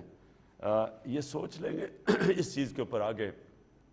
لیکن میں صرف یہ کہنا چاہتا ہوں کہ ابھی اس وقت یہ جو ہمارا یہ جو عید کی چھٹیاں، اگر ہم اس کے اوپر احتیاط کر لیں، میں پھر سے کہتا ہوں احتیاط کر لیں، یہ اتنا ہمیں فائدہ ہوگا کیونکہ جو آگے ہمیں مشکل کام کرنے پڑیں گے، جس میں مطلب ایریاز کو لاک ڈاؤن کرنا پڑے گا یا ریسٹرکشنز لگانی پڑیں گی، جس سے میرا صرف مسئلہ یہ ہے کہ وہ غریب آدمی متاثر ہوتا ہے، کمزور آدمی، چھابڑی والے، وہ جو بیچارے محنت کش ہیں. ہماری طرح کے لوگوں کو کیا فرق پڑے گا اگر آپ لاک ڈاؤن بھی کر دیں گے، ہم اپنے گھروں میں چلے جائیں گے. تنخواہ یہ جو گورنمنٹ سرونٹس ہیں ان کی تنخواہیں مل رہی ہیں ان کو بھی نہیں فرق پڑتا. لیکن وہ جو ہر روز پیسے کما کے اپنے گھر میں پیسہ لے کے جاتا ہے اپنے بیوی بچوں کو کھانا کھلانے کے لیے، وہ پس جاتا ہے. میں پھر سے آپ کو بتا رہا ہوں 22 کروڑ لوگ ہندوستان کے اندر غربت کی لکیر سے نیچے گئے ہیں جب سے انہوں نے لاک ڈاؤن لگایا ہے. اور اس لیے وہ اب نریندر مودی ڈر ہے لاک ڈاؤن لگاتے ہوئے، حالانکہ وہاں اب تباہی مچی ہوئی ہے. اس کو ڈر یہ لگ گیا کہ اگر میں پھر سے لاک ڈاؤن لگایا، حالانکہ کئی شہروں میں لگ گیا ہندوستان میں، کیونکہ وہاں جس طرح حالات ہیں آپ کے سامنے ہیں، آپ اب جب تصویریں دیکھیں تو بڑے ہمیں تکلیف ہوتی ہے دیکھ کے. لیکن اس کو پتہ ہے کہ اگر لاک ڈاؤن لگایا اس طرح تو یہ جو سارا نچلا طبقہ ہے جو انفارمل لیبر ہے یہ تو تباہ ہو جائے گا. تو امیر ملکوں کے اندر غریب لوگوں کا برا حال ہے جو امیر ملک میں بھی ہیں، تو یہاں ہمارا تو بہت برا ہے. اس لیے میں آپ سے بار بار تاکید کرتا ہوں کہ پوری طرح احتیاط کریں. یہ سمپل چیز ہے, یہ تو اتنا مشکل نہیں ہے نا, ہر جگہ بس یہی لگا کے پھر اسی سے نیچے آ جاتا ہے. اچھا دوسری بات آپ نے کی وزیروں, ہاں اچھا ویکسین کا میں آپ کو بتا, دیکھیں ہم کوشش کر رہے ہیں, دعا کریں ہم کام, ساری دنیا میں ویکسین کی کمی ہو گئی ہے. ہم کوشش کر رہے ہیں کہ پاکستان کے اندر مینوفیکچر کی جائے ویکسین. اس کے اندر ہماری بات چیت چل رہی ہے اور انشاءاللہ خوشخبری دیں گے آپ کو. اور ایک اور چیز انہوں نے پوچھی تھی کہ ایمانداری سے بتائیں کہ کیا آپ اپنے وزراء کی کارکردگی سے خوش ہیں؟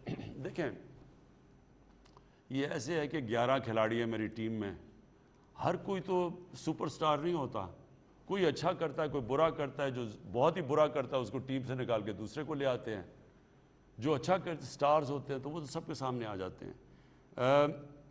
ہمارے کئی وزراء بڑا زبردست کام کر رہے ہیں اور کئی وزراء اگر وہ اچھا کام نہیں کریں گے تو پھر ٹیم بدلنی پڑے گی. یہ آپ اس کا جواب ہے. اگلے کالر ہمارے ساتھ جی. السلام علیکم. السلام علیکم جی. 051 جی, کون سا بات کریں؟ جی میں محمد ایاز بات کر رہا ہوں. جی ناگو راول پنڈی سے. جی سوال پوچھیے گا. جی سر میں دونوں ہاتھوں سے معذور ہوں اور بچپن سے خان صاحب کو جانا, کرکٹ کھیلتے جانا, میرا بچپن اسی میں گزرا ہے کہ خان صاحب کو کرکٹ کھیلتے دیکھیے, میں بہت بڑا ان کا فین ہوں. تو مجھے کچھ نہیں چاہیے ان سے, بس یہ ہے کہ 5 منٹ کی جانا ملاقات درکار ہے. جی ملاقات آپ پلیز ایم ایس صاحب پلیز ان کو آرگنائز کریں. جی اگلے کالر ہمارے ساتھ 0519224900 پر کون ہیں؟ جی السلام علیکم. جی وعلیکم السلام. میں فیصل صاحب بات کر رہا ہوں گریس سے. جی 12 سال سے نا گریس میں مقیم ہوں. میں منڈی باولدین کا رہنے والا ہوں. گوجرا منڈی باولدین میں میری ایک دکان ہے جو 2013 میں خریدی تھی. 3 مرلے کی دکان ہے جس کے ایک مرلے کے اوپر ڈی ایس پی راجہ فخر محمود ملک وال میں اس نے قبضہ کیا ہوا ہے, قبضہ کرایا ہے. اور پچھلے 10 مہینے سے پی ایم ڈی یو کے اوپر میں نے بہت زیادہ دفعہ اپلیکیشنیں دی ہیں لیکن کوئی آدمی سنتا ہی نہیں ہے. یہ نوٹ کر لیا آپ کا, انشاءاللہ اس کے اوپر ہم پوری انکوائری کریں گے. میں پھر سے آپ سب کو بتا دوں کہ ہمارا ملک کا بہت بڑا جو مسئلہ ہے, جس طرح میں نے آپ کو کہا کہ جب سے پاکستان بنا, جب سے ہمارے عظیم لیڈر قائد اعظم جو کانسٹیٹیوشنسٹ تھے, سب سے بڑے وہ قانون کے اوپر چلنے والے تھے, بدقسمتی سے اس کے بعد ہم قانون کی بالادستی سے ہٹ کے تو طاقت کی حکمرانی کی طرف چلے گئے.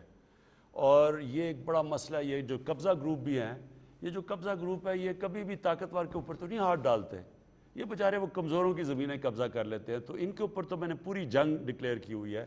میں نے ایک اپنا میرا جو پورٹل ہے پرائم منسٹر کا, اس کے اوپر آپ لکھا کریں, اگر آپ نے اس کے اوپر اس کا نمبر سب کے پاس ہے, آپ اگر اس پورٹل کے اوپر یہ لکھ دیں, بلکہ میں چاہوں گا کہ اس کے بعد نیچے بھی آپ چلائیں یہ نمبر, اگر آپ کی کسی کی بھی زمین کے اوپر قبضہ ہوا ہوا اور خاص طور پہ کسی طاقتور نے کیا ہوا ہے, کسی قبضہ گروپ نے, پلیز اس کے اوپر لکھیں. میرا کام ہے پھر اس کے اوپر فوری طور پہ انویسٹیگیٹ کرنا.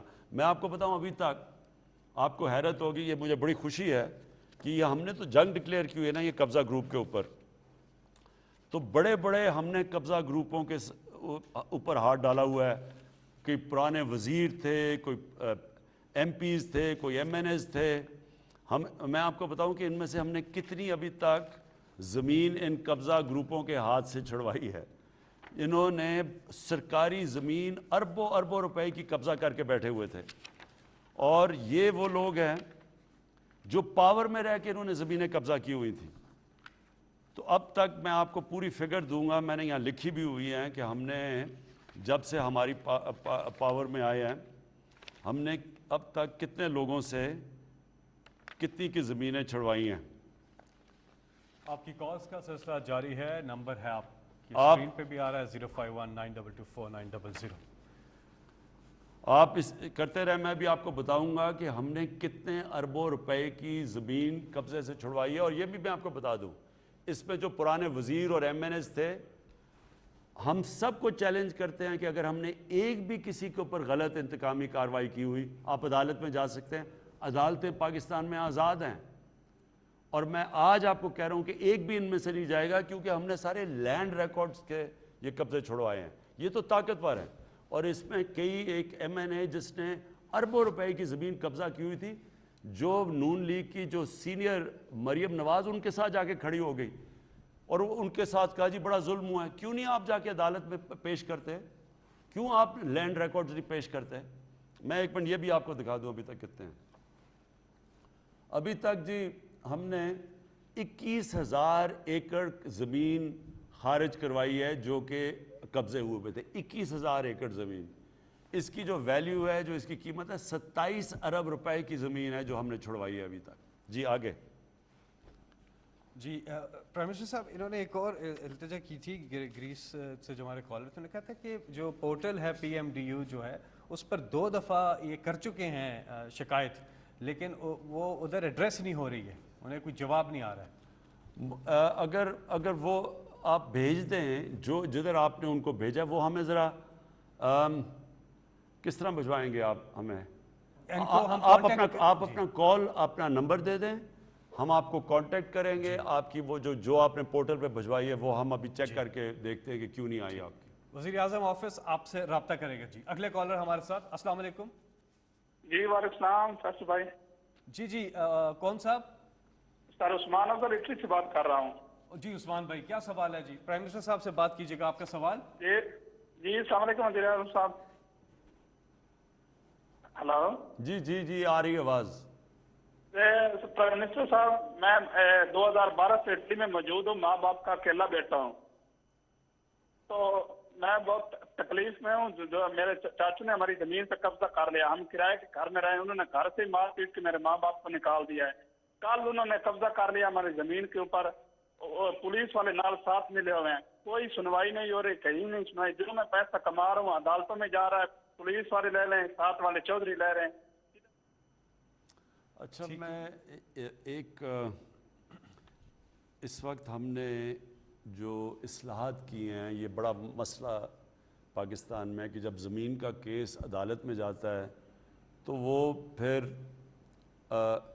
آپ کے بچے ہی، اگر میں کیس کروں گا تو بچوں کے ٹائم میں شاید وہ کیس کا حل ہو جائے. یعنی 30 40 سال کیس پڑے رہتے ہیں. ہم نے ایک سول پروسیجر کوڈ کے اندر اصلاحات کی ہیں. آج پختونخوا کے اندر وہ چل رہی ہیں. آج اسلام آباد میں وہ اصلاحات ہے کہ وہ کیس زمین کا بھی ہو تو وہ 1 سال کے اندر حل ہوگا. صرف اس وقت پنجاب میں کسی وجہ سے وہ رکا ہوا ہے. ہم نے پنجاب کی اسمبلی نے بھی اس کو پاس کیا ہوا ہے. یہ میں چیک کروں گا کدھر پھنسا ہوا ہے. میرے خیال میں عدالت نے کوئی آبجیکشن لگایا ہوا ہے اس کے اوپر. دیکھیں، یہ بڑا ضروری ہے کہ ہم اپنے ملک کے اندر اپنی ایک تو کرمنل پروسیجر کوڈ ہے، اس کے اندر لگے ہوئے ہیں ریفارم کرنے کے لیے، لیکن جو سول پروسیجر کوڈ ہے جس پہ یہ زمینوں کے کیسز ہیں، اس کے اوپر ہم اصلاحات کر چکے ہیں. لیکن ابھی تک جو پنجاب کے اندر یہ نہیں ہوئی، اور یہ پلیز ہم چیک کرنا، آپ نے بتانا ہے کہ پنجاب میں کس وجہ سے رکی ہوئی ہے. اس سے ہوگا یہ کہ آپ کے 1 سال میں مسئلے حل ہو جائیں گے. لیکن آپ کا جو کیس ہے، آپ مہربانی کر کے ہمیں یہ بات میں نے نوٹ کر لیا آپ کا نمبر. ہم آپ سے بات کریں گے اور پھر دیکھیں گے کہ ہم قانون کے طریقے سے کیسے آپ کا چھڑوا سکتے ہیں. جی آپ کی کالز کا سلسلہ متواتر جاری ہے. بہت سی لوگوں کی کال نہیں مل پا رہی ہوگی کہ بہت زیادہ لوگ اس وقت کال کر رہے ہیں اور ملٹیپل لائنز بھی موجود ہیں. آپ ضرور کوشش کیجئے اور آپ کی کال انشاءاللہ مل جائے گی. اب اس وقت ہم ایک وقفہ لے رہے ہیں اور وقفے کے بعد پھر دوبارہ حاضر ہوں گے.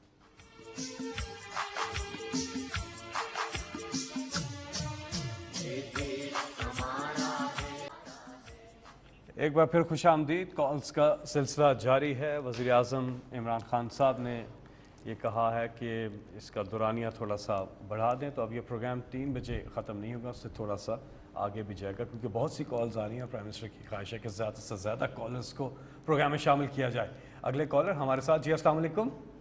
السلام علیکم سر، فیصل بات کر رہا ہوں بلوچستان ڈسٹرکٹ پنجگور سے. جی بات کیجیے گا. جی وزیر اعظم عمران خان صاحب. جی سر السلام علیکم سر. جی سن رہا ہوں جی. سر میں پنجگور سے بات کر رہا ہوں. میں 3 ایشوز پہ سر ڈسکس کرنا چاہوں گا. ایک تو روزگار کا، دوسرا امن امان کا، اور تیسرا تعلیم کے اوپر تھوڑا سا نا. جی تو रोजगार का सर इस हवाले से मैं कहना चाहूँगा कि हमारा बॉर्डरी इलाका है, यहाँ तकरीबन 90% जो है लोगों का जो वाबस्ता है बॉर्डर के साथ, और इसको थोड़ा सा अगर सिस्टमेटिक किया जाए तो बेहतर है। जी मैं पहले इसका जवाब दे दूं। ये बहुत बड़ा सारा वक्त हम इसी के ऊपर लगे हुए हैं कि कैसे वहाँ, बल्कि सिर्फ बलूचिस्तान का इलाका नहीं बल्कि जो पुराना कबायली इलाका था उसका वो जो सारा इलाका, वहाँ कोई बॉर्डर नहीं था, तो वहाँ ज़्यादातर लोग जिसको जो तजारत जिसको कहते थे वो स्मगलिंग थी। वहाँ से चीज़ें यहाँ ले आए, टैप ड्यूटी फ्री होती थी वो। तो वो जब से हमने वहाँ बॉर्डर बनाया है वहाँ प्रॉब्लम आ गया, हमने वो बाड़ लगा दी है अब ताकि ये स्मगलिंग रोकें, क्योंकि स्मगलिंग से हमारी इंडस्ट्री तबाह हो रही थी। पाकिस्तान में अब पहली दफ़ा बड़ी देर के बाद हमारी अपनी इंडस्ट्री उठ रही है जिसमें लार्ज स्केल मैन्युफैक्चरिंग की बड़ी ग्रोथ है। इसका मतलब कि पाकिस्तान में रोज़गार मिलने की अपॉर्चुनिटीज़ बढ़ती जा रही हैं। लेकिन मसला ये है कि जो लोग इतनी देर से कई सदियों से वहाँ लगे हुए थे तजारत करने, जिसको वो तजारत करते थे, वो अब उनके लिए मौके कम हो गए। तो उसके लिए मैं आपको सिर्फ ये बता दूं कि हम इसके ऊपर बार बार मीटिंग्स कर रहे हैं बॉर्डर मार्केट्स बनाने के लिए। बॉर्डर मार्केट्स का मतलब ये है कि अब उनके लिए फिर भी फ़ायदा होगा, दोनों तरफ ईरान और पाकिस्तान की तरफ भी मार्केट बन जाएगी और अफ़गानिस्तान और पाकिस्तान की तरफ भी बन जाएगी। इसका मकसद ये हो गया कि वो लोग बजाय स्मगलिंग करने के अब वो तजारत कर सकेंगे, उनको फिर भी फ़ायदा होगा। इसके ऊपर पूरा काम हो रहा है, बल्कि चंद महीने में ये सारी बॉर्डर मार्केट्स खुल जाएंगी। मसला सिर्फ हमें एक है कि जो ईरान से पेट्रोल स्मगल होता है, अब वो जो ईरान का पेट्रोल है वो यानी उससे आप अंदाज़ा लगाएं कि हम अंदाज़ा लगा रहे हैं हमें 180 अरब रुपए का पाकिस्तान को नुकसान है, क्योंकि वो ड्यूटी के बगैर आता है। और वही पेट्रोल के ऊपर अगर हम ड्यूटी लगा दें तो उससे हमें 180 अरब रुपया फ़ायदा हो सकता है। तो अब हम कोशिश कर रहे हैं कि पहले तो बलूचिस्तान में तो अभी भी ईरान का पेट्रोल आ रहा है, क्योंकि हमारे पास अभी इंफ्रास्ट्रक्चर नहीं है, वहाँ सबको कई बॉर्डर एरियाज़ पे PSO पेट्रोल नहीं दे सकता। लेकिन बलूचिस्तान के बाहर अब हमने रोक दिया है ईरान का पेट्रोल आना, क्योंकि हमें बहुत बड़ा नुकसान हो रहा है उसका। लेकिन जो बॉर्डर मार्केट्स हैं इंशाल्लाह हम वो जो लोग बेरोज़गार होंगे उनके लिए इंशाल्लाह बॉर्डर मार्केट्स के ऊपर हम अब वही उनको रोज़गार देंगे। जी वज़ीर साहब, सोशल मीडिया पे भी कुछ सवालात आए हैं। एक सवाल है कि कराची ने आपको भरपूर वोट दिए इलेक्शन में, प्रोजेक्ट्स की बात होती है, प्लानिंग होती है, लेकिन कराची पर आपका फोकस नहीं, हमें सूबाई हुकूमत के रहमो करम पर आपने छोड़ दिया है। महंगाई का बुरा हाल है, हमारा घर नहीं चल रहा, खुदारा कुछ कीजिए। देखें 18th अमेंडमेंट के बाद हुआ क्या कि जो 57% जो भी पाकिस्तान हम पैसा इकट्ठा करते हैं 57% सीधा सूबों के चला जाता है। और अब सूबों के पीछे 18th अमेंडमेंट के बाद उनके पास सारे इख्तियारात चले गए। अब मसलन गंदम है, अब फूड सिक्योरिटी तो है हमारे पास, लेकिन क्या वो किस टाइम पे गंदम रिलीज़ करेंगे, उसकी कीमत क्या होगी, वो सूबों के पास चला गया। अब पंजाब के अंदर जो जिस रेट पे गंदम बिक रही थी और जो सिंध में बिक रही थी उसमें 400 रुपए का फ़र्क था। अब 400 रुपए हम सिंध को कहते रहे कि आप अपनी गंदम रिलीज़ करें, क्योंकि जब वो जो सिंध और जो पंजाब है उन दोनों के पास सरप्लस गंदम है, बाकी बलूचिस्तान और KP के पास और नॉर्दर्न एरियाज़ में उनके पास उनको इंपोर्ट करनी पड़ती है पंजाब और सिंध से। अब जब पंजाब के अंदर तो उन्होंने रिलीज़ करनी शुरू कर दी तो उनकी गंदम की प्राइस 850 पे रुक गई। सिंध के अंदर वो रिलीज़ ना करें, हम कहते रहे फेडरल गवर्नमेंट, वहाँ कीमत चलेगी 1200 1250 पे, तो 400 रुपए का फ़र्क पड़ गया सूबों के बीच में। पंजाब की गवर्नमेंट सिंध में जानी चाहिए। इस तरह नहीं चल सकता। अगर जिम्मेदारी फेडरल गवर्नमेंट की है कीमतें नीचे रखने की, तो फिर हमारे पास अथॉरिटी होनी चाहिए कि कब किस सूबे ने गंदम रिलीज़ करनी है ताकि कीमत नीचे रहे। फिर हमें गंदम इंपोर्ट करनी पड़ी। अब दूसरी चीज़ ये है कि जो आप बात कर रहे हैं कि सिंध के अंदर हमने लावारिस छोड़ दिया, हमारे पास 18th अमेंडमेंट के पास हम और क्या करें। हमने एक सिंध पैकेज तैयार किया हुआ है, कराची का पैकेज तैयार किया हुआ है, अभी मैंने जाके सखर में सिंध का पैकेज अनाउंस किया है, और इसके बावजूद कि हम फेडरल गवर्नमेंट पैसे दे चुकी है सूबों को, उसके बावजूद इजाफी ये पैसा जा रहा है, और कराची के अंदर भी सिंध हुकूमत के साथ मिलके एक कराची पैकेज आ रहा है। जी, अगले कॉलर हमारे साथ। अस्सलाम वालेकुम। अस्सलाम वालेकुम जनाब। जी जी, वालेकुम सलाम। कौन मैं सा लाहौर से सैयद वासिफ अली जैदी बात कर रहा हूँ। मेरा वजीर आजम साहब से सवाल है। जनाब वजीर आजम साहब, अस्सलाम वालेकुम। जी वालेकुम सलाम। आपका शुरू दिन से मौक़िफ़ रहा है कि आप करप्ट हुक्मरानों और गलत प्रैक्टिस से पैसा बनाने वाले ताकतवर लोगों को कानून के कटहरे और इसकी गिरफ्त में लाएंगे। आपने बारहा कहा मैं किसी भी सूरत में इन्हें एनओ नहीं दूंगा। मैं मानता हूँ जनाब कि आपने काफ़ी हद तक अपने इस मिशन के मुताबिक काम भी किया है, लेकिन जनाब आप पिछले 5-6 महीनों से आप हमें शुगर माफिया के सामने बेबस नजर आते हैं, और ख़ास तौर पर अपने दोस्त जहांगीर तरीन से ना सिर्फ आपने मुलाकात की बल्कि उन्हें एनओ भी दे दिया, और लोगों का तो ये मानना है कि अगर आप ऐसा ना करते और उनसे खुफिया मुलाकातें ना करते तो आपका बजट ही पास नहीं होना था। मेरा जी, ये बड़ी आपने अच्छी बात की कि एनआरओ मैंने हमेशा कहा था मैं नहीं दूंगा। मैं पहले इसके ऊपर वाज़े हो जाऊं, फिर से मैंने शुरू में बात की थी, मैं फिर से करता हूं। देखें, एक होता है बड़ा डाकू, एक होता है छोटा चोर। छोटा चोर जो होता है ना, वो लोग तंग होते हैं, किसी की चीज़ चोरी कर ली, किसी का मोबाइल फ़ोन चोरी कर लिया, किसी गायब किसी का मोटरसाइकिल चोरी कर लिया, लोग तंग होते हैं। लेकिन इससे कौम कभी तबाह नहीं होती। कौम तबाह होती है जब एक बड़ा डाकू जो मुल्क का सरबराह, वज़ीर आला, वज़ीर आज़म, जब हम चोरी करते हैं हम कौम को तबाह कर देते हैं, मकरूज़ कर देते हैं। अब आपको मैं सिर्फ एक मिसाल देता हूँ। शहबाज शरीफ, इसका जो केस चल रहा है, ये जो बाहर जाने की कोशिश, भागने की भागने की कोशिश कर रहा है, इसके ऊपर सिर्फ ये एक केस है, 7 अरब रुपए का ये मनी लॉन्ड्रिंग का केस है, 700 अरब रुपए का। ये सिर्फ एक केस है, इसके अलावा और केसेस हैं इनके ऊपर इतनी किताबें हैं केसेस की। ये सिर्फ जो पैसा पाकिस्तान में लेके आते हैं, जब इन्हें उनकी एक बीवी को घर लेना पड़े तो वो पैसा आ जाता है, वो बेटे ने नथिया गली में या डूंगा गली में घर बनाना है तो फिर वो टीटी आ जाती है, गाड़ी लेनी हो तो बाकी इनका पैसा बाहर पड़ा हुआ है। तो ये सोचें कि अगर 7 अरब रुपया सिर्फ एक, ये जो हमने पकड़ा है, ये टिप ऑफ द आइसबर्ग है। जो बाकी इनके पास, जो शरीफ और नवाज शरीफ के पास, जो इनके बेटे अरबों रुपए के वहाँ घरों में रह रहे हैं, वो किधर से पैसा आया? वो यहाँ का पैसा चोरी होके गया। अब आप सारे पाकिस्तान के जेल के कैदियों को इकट्ठा कर लें जिन्होंने चोरी की है।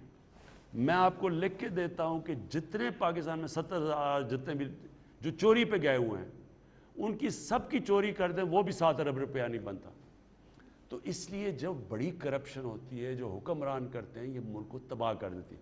इसलिए मैंने कहा कि जनरल मुशर्रफ ने जो 2 एनआरओ दिए थे जरदारी को और नवाज शरीफ को, 10 यानी आप सबसे सुने कि 6,000 अरब से 30,000 अरब पे पाकिस्तान का 10 साल में कर्जा गया, उससे तबाही की है मुल्क को। आज जो हम डूबे हुए हैं कर्जों के ऊपर और सूद देने पे और किस्तें, उसकी वजह से फंसे हुए हैं।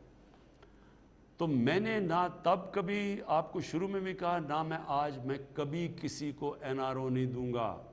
वो इसलिए नहीं कि मुझे कोई डर है वोटर या मुझे वोट नहीं पड़ेगी, मुझे खौफ खुदा है। अल्लाह से, अल्लाह को मैं जवाब दूँ। मैं ये अगर किस मुंह से हम या लोग बेचारे जेलों में गल सड़ रहे हैं और ये हम बड़े बड़े लोगों को छोड़ दें, ये मैं कभी नहीं करूँगा। अब आ गई बात जहांगीर तरीन की। जहांगीर तरीन को मैंने बड़ा वाज़ेह तरीके से कहा, वो ये कह रहे हैं कि उनसे नाइंसाफ़ी हुई है। मैं नाइंसाफ़ी कभी किसी से नहीं की। जो मेरे ये जो मुखालिफ भी थे, जिन्होंने 25 साल मैंने इनके ख़िलाफ़ पूरी जंग लड़ी है, जहाद की है, किसी से मैंने किसी किस्म की नाइंसाफ़ी नहीं की। कोई मुझे आज कहे कि किसी को झूठा केस बनाया, कोई इंतकामी कार्रवाई का, एक जगह मुझे बता दें। तो जब मैं मुखालिफ से नहीं करता तो जो मेरी पार्टी में जहांगीर थी उससे मैं कैसे करूँगा? तो उस नाइंसाफ़ी से तो किसी से भी नहीं होनी चाहिए। लेकिन ये मेरा आपको वादा है कि ये जो चीनी के अंदर जिन्होंने चीनी महंगी करके लोगों से, अवाम عوام کو تکلیف پہنچا کے غریب لوگ چینی کھاتا ہے، اس کے لیے چینی سب کچھ ہے، ان کو نقصان پہنچایا. یہ میرا آپ سے وعدہ ہے، کبھی میری گورنمنٹ چلی جائے ان کو NRO نہیں ملنے لگا.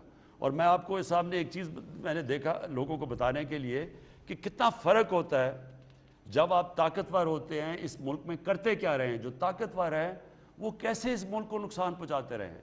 اب سارا جو ملک کا ٹاپ جتنے بھی بڑے بڑے سیاستدان اور جو طاقتور، وہ سارے شوگر ملز ان کی ہیں، سب کی شوگر ملز ہیں.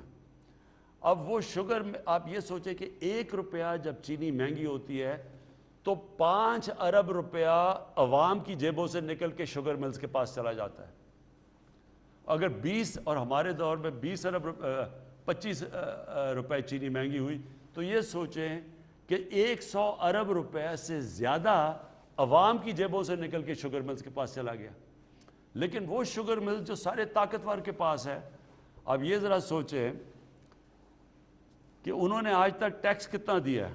5 سالوں میں ہم نکال رہے تھے، انہوں نے 5 سالوں میں ٹیکس کتنا دیا ہے؟ 22 ارب روپیہ.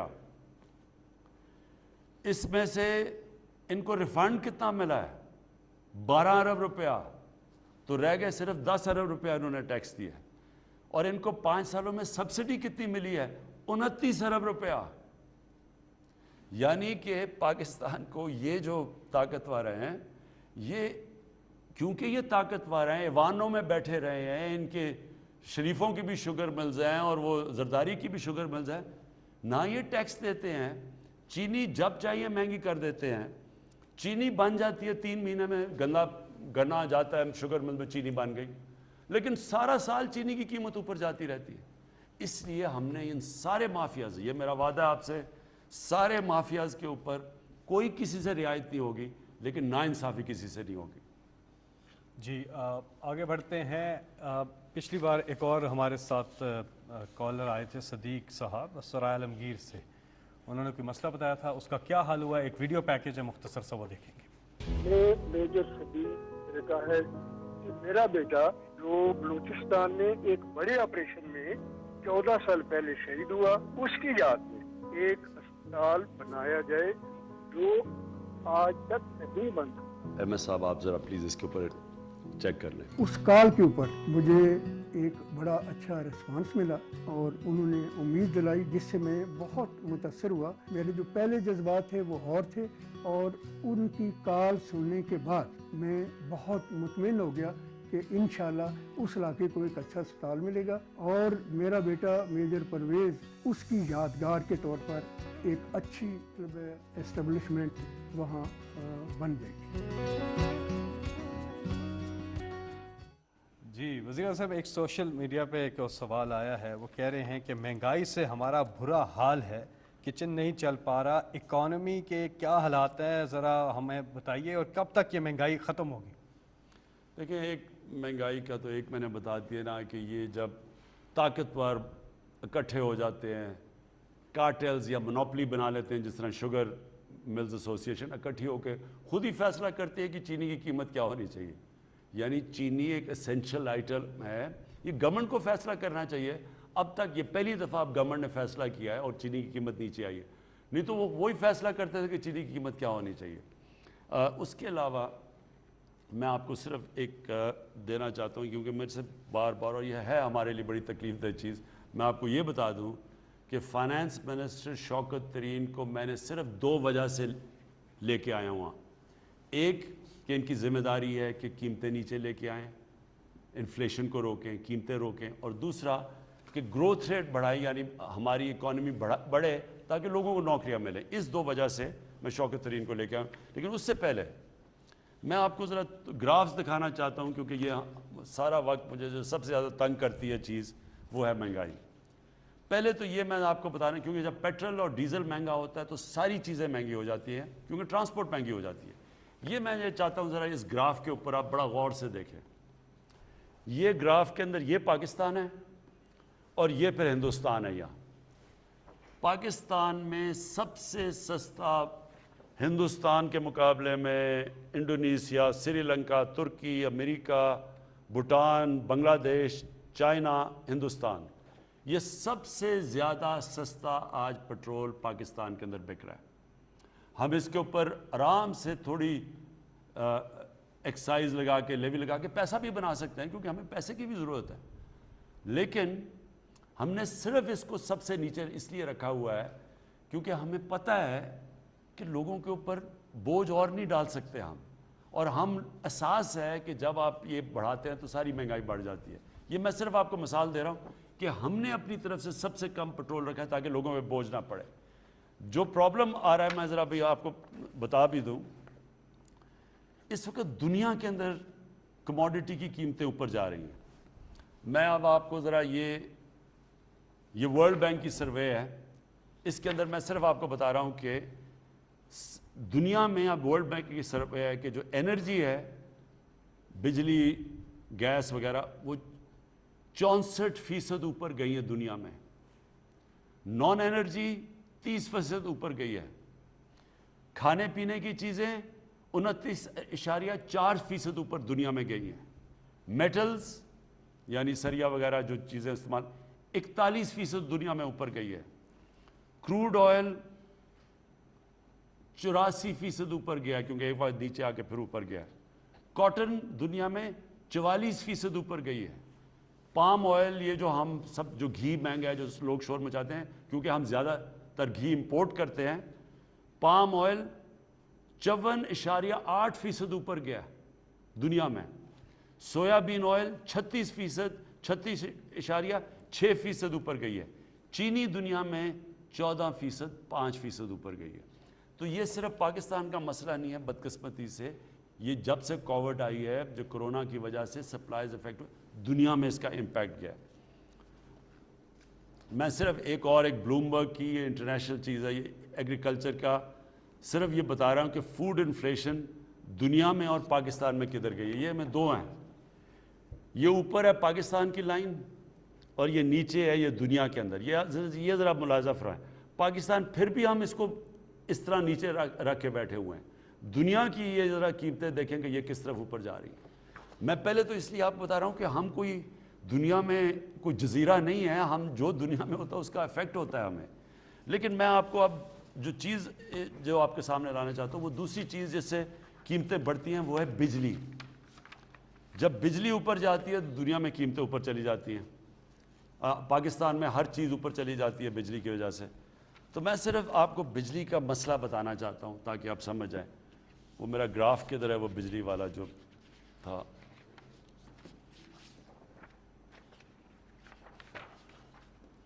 अच्छा जी, ये ज़रा देख लें, स्क्रीन पे भी आ जाएगा। पहले तो मैं आपको ये बताऊं बिजली का मसला क्या है। बिजली के जो कॉन्ट्रैक्ट साइन किए गए बिजली बनाने के लिए, वो सारे कॉन्ट्रैक्ट हमारे गवर्नमेंट में आने से पहले के साइन हुए। हमारे जो IPPs के कॉन्ट्रैक्ट्स थे वो कोई 30-30 साल पुराने कॉन्ट्रैक्ट्स हैं, वो साइन किए गए। गैस का कॉन्ट्रैक्ट जो साइन किया गया था कतर से, वो हमारे आने से पहले का साइन किया गया था। और जो इन्होंने कॉन्ट्रैक्ट साइन किए उनके अंदर एक लफ्ज़ इस्तेमाल होता है कैपेसिटी पेमेंट। कैपेसिटी पेमेंट का मतलब ये है कि गवर्नमेंट ने कॉन्ट्रैक्ट किया है एक बिजली घर से कि आप बिजली बनाएं, जितनी भी आप बिजली बनाएंगे गवर्नमेंट खरीदेगी, और अगर गवर्नमेंट उसको इस्तेमाल करे या ना करे हम आपको पैसे पूरे देंगे। ये है कॉन्ट्रैक्ट जिसको कहते हैं कैपेसिटी पेमेंट। ये बड़ा ज़रूरी आपने समझना है कि हमारे से इस वक्त हुआ क्या। जब नून लीग की हुकूमत आई तो जो कैपेसिटी पेमेंट्स थी वो थी 180 अरब रुपया। ये ज़रा नोट कर लें ये सारी फिगर्स। उनके जब 2013 में 180 अरब रुपया था। जब हमारी गवर्नमेंट आई 2018 में तो वो पहुंच गई 484 अरब रुपए पे। आज वो पेमेंट खड़ी है 900 अरब रुपए पे। और 2023 में ये कैपेसिटी पेमेंट चली जाएगी 1455 अरब रुपए पे। 1455 अरब रुपया का मतलब ये कि अगर हम वो बिजली इस्तेमाल करें या ना करें हमें ये पैसा देना पड़ेगा।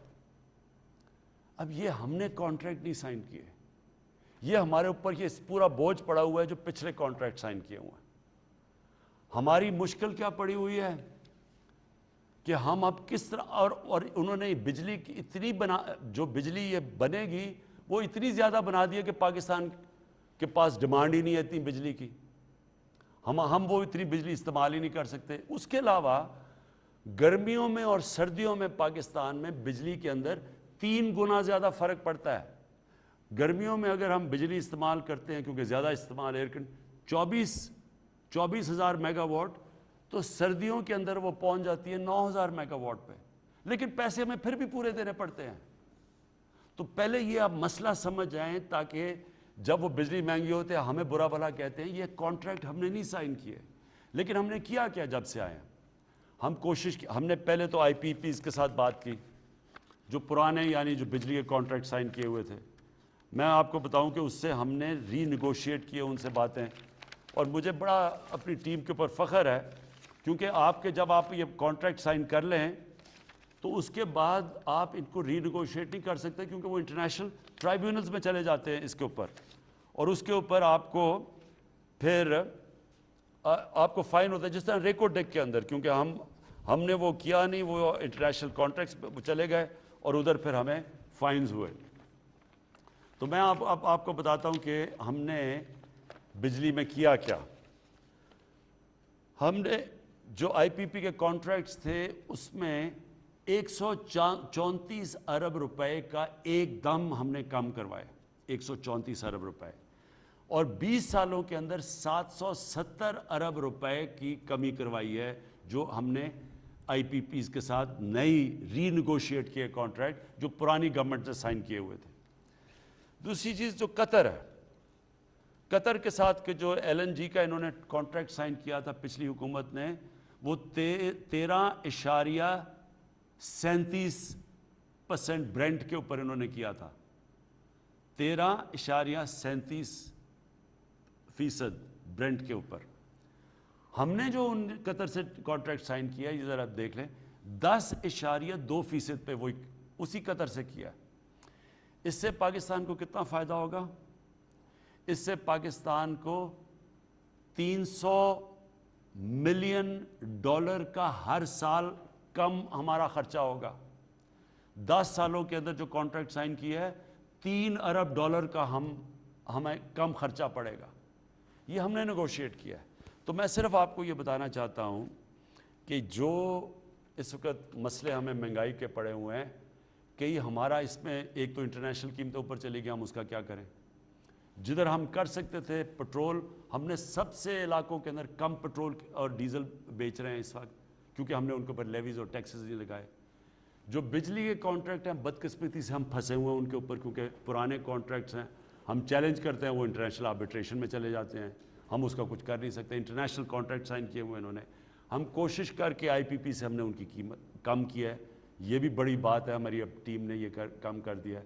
اور جو پھر گیس کا کانٹریکٹ، کیونکہ ہماری گیس نیچے جا رہی ہے، زیادہ گیس ہمیں باہر سے لانی پڑ رہی ہے، تو گیس کا بھی ہم نے اپنی طرف سے پوری کم قیمت کے اوپر گیس لی ہے تاکہ عوام کے اوپر کم بوجھ پڑے۔ یہاں پہ وقت ہوا ایک وقفے کا، اس کے بعد پھر ہم آپ سے دوبارہ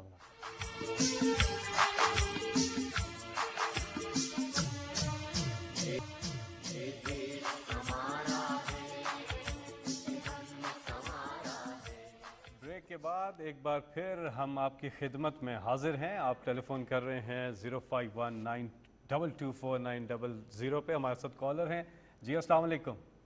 وعلیکم السلام جی، میں ارتضیٰ بات کر رہا ہوں لاہور سے۔ جی میرا وزیر اعظم صاحب سے یہ سوال ہے کہ سال 2015 میں ہاؤسنگ فاؤنڈیشن والوں نے ایک سکیم لانچ کی تھی جس میں انہوں نے وعدہ کیا تھا کہ 5 لاکھ روپیہ سرکاری ملازمین سے لے کے ان کو 12 گاؤں میں پلاٹ دیے جائیں گے۔ تو 2015 سے سر ہم نے یہ 5 لاکھ روپیہ جمع کروایا ہوا ہے اور 2021 آ گیا ہے اور ابھی تک نہ ہمیں پلاٹ دیے گئے ہیں اور نہ ہی ہماری رقم کا کوئی اتا پتا ہے کہ وہ کس جگہ ہے۔ اگر ہم ریلیونٹ افسرز کے پاس جائیں تو وہ بس ٹاماٹول سے کام لیتے ہوئے ٹاماٹول کر رہے ہیں۔ جی بہت بہت شکریہ۔ اور یہ جو اسکیم ہے اس حوالے سے ہاں وزیر اعظم آفس جو ہے آپ سے رابطہ کر لیں گے، آپ کا نمبر کنٹرول روم میں آ گیا ہے، آپ سے رابطہ کر لیا جائے گا۔ ہم چاہیں گے کہ زیادہ سے زیادہ کالرز کو موقع ملے۔ جی السلام علیکم۔ جی السلام علیکم۔ جی خان صاحب السلام علیکم۔ جی وعلیکم السلام۔ جی خان صاحب، میں محمد ثقلین فیصل آباد سے بات کر رہا ہوں. میرا ٹیکسٹائل ایکسپورٹ کا کام ہے. سب سے پہلے میں آپ کو اور آپ کی معاشی ٹیم کو مبارکباد دوں گا جس حوالے سے آپ نے ٹیکسٹائل کو یعنی کہ لیا ہے. اس طرح یعنی کہ میرے 25 سال کے کیریئر میں آج تک کسی بھی حکومت میں نہیں لیا. دوسرے نمبر پہ میں آپ سے یہ بات کرنا چاہوں گا کہ الحمدللہ ہمارے پچھلے 10 ماہ میں ڈبل ڈیجٹ گروتھ ہوئی ہے ٹیکسٹائل کے اندر.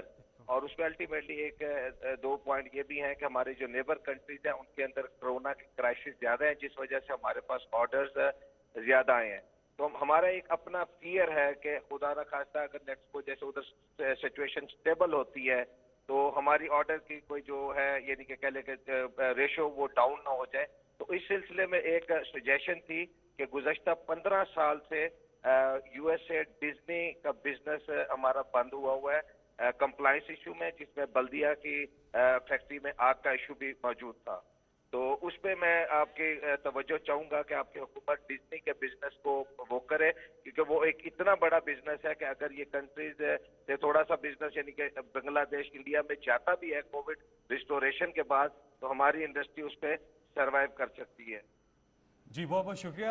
وزیر اعظم صاحب، ایک سوشل میڈیا پہ سے ملا جلا انہوں نے بات کی اکانومی کی، تو یہ سوال پوچھتے ہیں کہ اپوزیشن کہتی ہے اور ہمیں لگتا ہے کہ شاید درستی کہتی ہے کہ اکانومی آپ نے آ کر اس کی تباہی کر دی ہے، تباہ حال ہو گئی ہے اکانومی. اس پہ ذرا وضاحت فرمائیے گا کہ آج اکانومی کی کیا اوور آل سچویشن ہے. جی میں چلے انہوں نے بھی ٹیکسٹائل کی بات بھی کی اور میں بھی یہ بار بار دیکھتا ہوں جو منہ کھولتا ہے کہ جی اکانومی تباہ ہو گئی، ملک برباد ہو گیا. ٹی وی پہ بھی بدقسمتی سے ایک بڑا نیگیٹو ہی آتا رہتا ہے. وہ لوگ بیچارے مجھے کہتے ہیں جی ہم ٹی وی نہیں دیکھتے، ہمیں 2 گولی ڈسپرن کھانی پڑتی ہے ٹی وی کی دیکھنے سے پہلے. وہ کہتے ہیں جی یہ بھی ہو گیا تو تباہ ہو کے مارے گئے. آج میں اپنی چلے اپوزیشن تو کیا کہے، اپوزیشن نے تو کہنا ہی ہے. وہ تو جو اگر ہم الٹا بھی لٹک جائیں تو وہ کہیں گے نہیں جی ایک ٹانگ سے لٹکو دو نہیں، ان کا تو کوئی فرق. جو ہمارے میڈیا میں لوگ ہیں میں ذرا ان سے تھوڑا پوچھنا چاہتا ہوں کہ جب آپ کہتے ہیں کہ ملک تباہ ہو گیا اور سارا کچھ اور یہ بھی غلط ہے وہ بھی غلط ہے، دیکھیں پہلے تو اس کو ذرا پرسپیکٹو میں ڈال دیں. مانا مہنگائی ہے، میں نے آپ کو پڑھ کے بتا دیا کہ دنیا کے اندر مہنگائی ہے. ہاں ہم پورا لگے ہوئے ہیں مہنگائی کے اوپر قابو پانے کے لیے. میں نے خود آپ کو کہا کہ میں نئے فائنانس منسٹر شوکت طرین کو لے کے ہی اس لیے آیا ہوں کیونکہ میں نے ان کو مینڈیٹ دیا ہوا ہے کہ تم نے مہنگائی کم کرنی ہے، جو بھی ہم کر سکیں. کئی چیزیں ہمارے ہاتھ میں، کئی چیزیں ہمارے ہاتھ میں نہیں ہیں.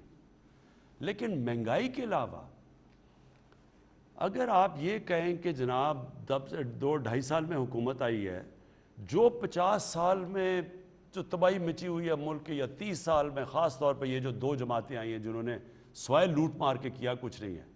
میں صرف ایک چیز کہنا چاہتا ہوں کہ یہ سارے جو باہر بیٹھے ہوئے ہیں شریف خاندان کے، وہ بھی بیٹھا ہوا، اس کے بیٹے بھی، نواز شریف کے بیٹے بھی، وہ جھوٹ بول کے باہر چلا گیا، بیٹے باہر ہیں. شہباز شریف کا بیٹا باہر ہے، جیسی پتہ چلا اس کو کہ اس کا ٹی ٹی کا کیس ہے وہ باہر بھاگ گیا. اس کا دماد باہر بیٹھا ہوا ہے، کرپشن کے کیسز ہیں نیب پہ. اسحاق ڈار باہر بیٹھا ہوا ہے، اس کے اوپر جب، اور یہ سارے زیادہ تر باہر بھاگے تھے جب نون لیگ کی حکومت تھی، اپنی حکومت میں باہر بھاگے ہوئے تھے. اس کے بیٹے باہر بیٹھے ہوئے ہیں، اربوں روپے کے گھروں میں رہ رہے ہیں، بڑی بڑی گاڑیاں چلا رہے ہیں. آج تو پاکستان میں عدلیہ آزاد ہے. آج تو آپ کو سب کے سامنے کوئی کہہ سکتا ہے کہ آج تحریک انصاف کی حکومت ہو عدلیہ کو کنٹرول کرتی ہے. عدلیہ کے آزاد فیصلے ہیں. تو آپ کو ڈر کس چیز کا ہے؟ اگر آپ نے چوری نہیں کی، آپ کیوں نہیں آ کے اپنی عدالت پہ کھڑے ہو کے اپنی صفائی پیش کرتے ہیں؟ میرے اوپر آپ نے انتقامی کارروائی کی تھی. میرا 2002 کا لنڈن کا فلیٹ ڈکلیئر تھا.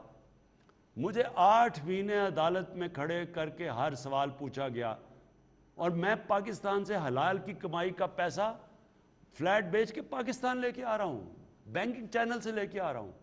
پھر بھی 8 مہینے انہوں نے میرے سے ایک سوال پوچھا اور ثبوت مانگے. یہ باہر بیٹھے ہوئے ہیں، ایک یہ ثبوت نہیں دے سکتے کہ یہ جو بیٹے اربوں روپے کی پراپرٹیز میں رہتے ہیں، جو مریم نواز کے نام پہ 4 بڑے بڑے محل ہیں مے فیئر میں، ایک یہ بتا نہیں سکتے کہ کدھر سے پیسہ آیا، کون سی منی ٹریل ہے، اور ملک سے پیسہ باہر جا رہا ہے. اور پھر ابھی یہ جو شہباز شریف ڈرامے کر رہے ہیں، 7 अरब रुपए की, 7 अरब रुपए का सिर्फ एक केस है। बाकी तो इन्होंने जो इनके ऊपर जो चीज़ें हैं, जो इन्होंने पैसा बाहर भिजवाया, तो किसी को अंदाज़ा नहीं है। हम सब लंदन जानते हैं, मैं जानता हूँ लंदन को, मुझे पता है ये किधर किधर रहते हैं। बरतानिया का प्राइम मिनिस्टर उन घरों में नहीं रह सकता जिधर इनके बेटे रहते हैं। तो सबसे बड़ी बात यह है कि अगर आपको फिक्र नहीं है, बजाय वहाँ बाहर बैठ के शोर मचाने के इंतज़ार करें जी कि एनआरओ मिलेगा, तो फिर जिस तरह मुशर्रफ के दौर में बाहर बैठ चले गए, वहाँ जब एनआरओ मिला वापस आ गए। इस बार ये एनआरओ नहीं मिलने लगा। एनआरओ तो मिलना छोड़ें, मैं गवर्नमेंट में हूँ या ना हूँ, जब तक मैं ज़िंदा हूँ मैं आपको तब तक नहीं छोड़ूंगा जब तक आप मुल्क का पैसा वापस नहीं करेंगे। अब आ जाए जी इस चीज़ के ऊपर। हम बैठ के कहते हैं जी हर रोज़ को ये भी तबाह हो गया, वो भी। ये अब तो तबाह नहीं हुआ। ये इदारे जो तबाह हुए हैं, ये जो सारे हमें मिले हैं, ये कोई 1 साल 2 साल में तो नहीं हुए। और ये अपनी कौम को बताना चाहता हूँ, एक नया इदारा बनाना बड़ा आसान है। एक पुराना इदारा जो ख़राब हुआ उसको ठीक करना बहुत मुश्किल काम है। मिसाल देता हूँ, हमने 3.25 साल में शौकत खानम हॉस्पिटल खड़ा किया पेशावर के अंदर, जो इंटरनेशनल स्टैंडर्ड का हॉस्पिटल है। हम वो सरकारी अस्पताल जो LRH और ये जो गवर्नमेंट के सरकारी हॉस्पिटल थे, वो 7 साल से लगे हुए हैं उनकी इस्लाहत करने, और अभी फ़र्क पड़ना शुरू हुआ है। आहिस्ता आहिस्ता फ़र्क पड़ता है। ये याद रख लें कि जब एक इदारा तबाह हो जाता है उसको ठीक करना आसान काम नहीं है। लेकिन मैं सिर्फ एक चीज़ आपके सामने लाना चाहता हूँ कि मैं उन लोगों को, पहले मैं अभी इकॉनमी पे भी आना चाहता हूँ। हमने ये जो गवर्नमेंट कॉर्पोरेशंस हैं, हमने 1 साल में इनके जो लॉसेस थे, ये जो खसारा कर रहे थे, 286 अरब रुपए का खसारा कर रहे थे, उसको 1 साल में हमने 143 रुपए पे ले आए हैं, यानी आधे से भी कम खसारा कर दिया। तो इसका मतलब क्या इस्लाहत हो रही हैं। फिर अब मैं आता हूँ इकॉनमी के ऊपर। हमें जो इकॉनमी मिली थी वो क्या थी? उसके अंदर पाकिस्तान की तारीख का सबसे बड़ा खसारा था करंट अकाउंट डेफिसिट, यानी जो डॉलर अंदर और बाहर जा रहे थे उनमें तारीखी 19.2 अरब डॉलर का खसारा था, जो पाकिस्तान की तारीख का सबसे बड़ा था। और उसके अलावा जो हमारे रिजर्व्स थे वो 10 अरब डॉलर पे गिर चुके थे। और जो हमारी लाइबिलिटीज़ जो हमने किस्तें देनी थी, जो हमने बाहर बैरून मुल्क, वो इससे ज़्यादा थे, यानी कि हम बैंकरप्ट थे। अब उससे आ जाएं आप, मैं सिर्फ अपने मीडिया लोगों को भी, आवाम को भी बताना चाहता हूँ कि आप कैसे कहेंगे कि मसलन एक घर बैंकरप्ट था, तो कैसे कहेंगे? वो अगला कहेगा नहीं जी आपने ठीक नहीं किया। कैसे फैसला करेगा? कौन फैसला करेगा ठीक है? स्टेटिस्टिक्स, आज़ाद और शुमार ये फैसला करते हैं। और ये अब सुने ज़रा, 20 अरब तकरीबन 19.2 अरब डॉलर का खसारा था। आज जो पाकिस्तान का करंट अकाउंट डेफिसिट है वो सरप्लस में चला गया है, और सरप्लस में 10 महीने से सरप्लस में है। ये कोई नहीं समझ रहा था कि इतने थोड़े टाइम में हम जो डॉलर अंदर आ रहे हैं वो ज़्यादा हैं, बाहर जा रहे हैं वो कम हैं। उसकी वजह से क्या हुआ है, हमारे जो रिजर्व्स हैं, जो फॉरेन एक्सचेंज रिजर्व्स हैं, वो ऊपर जाने शुरू हो गए हैं। जो बिल्कुल एक तरफ नीचे चले गए थे, डिफ़ॉल्ट की तरफ थे, और सऊदी अरेबिया और UAE और चाइना हमें पैसे ना देते, हम डिफ़ॉल्ट कर गए थे, और हमारा रुपया पता नहीं 250-300 रुपए का डॉलर होना था, और आज तबाही मची होनी थी। तो आज हमारे जो रिज़र्व्स हैं वो मुझे फ़ख्र है कि वो 15.6 पे पहुंच गए हैं, बढ़ रहे हैं रिज़र्व्स। और दूसरी चीज़, जो रुपया हमारा गिर रहा था, और रुपया हमारा गिर इसलिए रहा था कि हमारे पास डॉलर की शॉर्टेज थी। आज हमारा रुपया 152 पे पहुंच गया, 101 वक्त पे 166 पे पहुंच गया था जब कोरोना का क्राइसिस था। आज हमारा रुपया 152 पे पहुंच गया है, और ऊपर आया है, पिछले चंद महीनों में तकड़ा होता गया। उसकी वजह कि हमारे रिजर्व्स भी हैं, और हमारी जो एक्सपोर्ट्स हैं वो 13.5% बढ़ी हैं। नून लीग के 5 सालों के अंदर एक्सपोर्ट्स की ज़ीरो ग्रोथ थी। आज हमारी एक्सपोर्ट्स की 13.5 उसकी ग्रोथ रेट है। हमारे जो रोशन डिजिटल हमने अनाउंस किया उसमें $1 अरब आ चुका है 10 महीनों में। हमारा जो यूरो बॉन्ड हमने फ्लोट किया 2.5 अरब डॉलर उसके अंदर आया। इसका मतलब इंटरनेशनल कम्युनिटी का कॉन्फिडेंस आ गया हमारे में। हमारा जो अब ये दूसरी चीज़ फिस्कल डेफिसिट होता है, यानी मुल्क में आमदनी और ख़र्चे के अंदर अगर हमें कर्ज़ों की किस्तें ना देनी पड़े और जो पुरानी गवर्नमेंट से लिए हुए थे, तो हम अब 410 अरब रुपए के हम सरप्लस में चले गए हैं। खसारे से हम आज सरप्लस के अंदर है। जो FBR है, हमारी आमदनी जो बढ़ रही है, हमारा जो FBR है वो 11% पिछले 10 महीने में हमारी आमदनी बढ़ी है। जो मार्च था 50%, यानी रिकॉर्ड तकरीबन 50% हमारी मार्च में हमारी उसके अंदर इजाफा हुआ है हमारी FBR की, हमारी आमदनी में। और अप्रैल में उससे भी ज़्यादा जा रहा था। बदकिस्मती से जो आखिरी हफ्ता था जिसमें कोरोना की वजह से जो शॉट डाउन हुआ, तो उससे हमारा रेवेन्यू कम हुआ है। अब ज़रा देखते जाए बिजनेस एक्टिविटी। अब कहते नहीं जी तबाही होगी, मुल्क तबाह हो गया, मारा गया, सब कुछ हो गया। ये ज़रा सुने, जो सबसे इंपॉर्टेंट चीज़ होती है जिसमें रोज़गार भी मिलता है, जिसमें मुल्क की दौलत में इजाफा होता है, वो होता है लार्ज स्केल मैन्युफैक्चरिंग, बड़ी इंडस्ट्री। उसमें 7.5% उसकी ग्रोथ रेट है, यानी वो बढ़ रही है। टेक्सटाइल इंडस्ट्री उन्होंने सुन लिया, उन्होंने कहा कि जब से वो जानते हैं कि कभी टेक्सटाइल इंडस्ट्री के अंदर इतना ज़्यादा इम्प्रूवमेंट नहीं आई, लेबर नहीं मिल रही टेक्सटाइल की। आज सारी टेक्सटाइल फुल कैपेसिटी पे काम कर रही है। सीमेंट, यानी जो हमने पॉलिसीज़ बनाई थी अपनी कंस्ट्रक्शन इंडस्ट्री की मदद करने के लिए, उसकी नज़र ये आ रहा है कि पाकिस्तान की तारीख में सबसे ज़्यादा सीमेंट की सेल्स हुई हैं 19%। ये कभी इससे इतनी बड़ी सीमेंट की सेल। इसका मतलब जब सीमेंट आपकी कंस्ट्रक्शन इंडस्ट्री चलती है, 30 और इंडस्ट्रीज़ उसके साथ चलना शुरू हो जाती हैं, सारी आपकी इकॉनमी उठना शुरू हो जाती है। और अभी वो पूरी तरह पेस नहीं हुआ, अभी पूरी तरह नहीं चल रही हमारी। मैंने जो शुरू में कहा था, जो लो कॉस्ट हाउसिंग है, जो गरीब लोगों के लिए घर है, वो अभी तक बैंकों को आदत नहीं पड़ी उनको कर्जे देने के लिए, वो पूरी तरह नहीं चल रही। उसके बावजूद आज हमारी रिकॉर्ड सीमेंट सेल्स है। इसका मतलब कि कंस्ट्रक्शन इंडस्ट्री चल पड़ी है।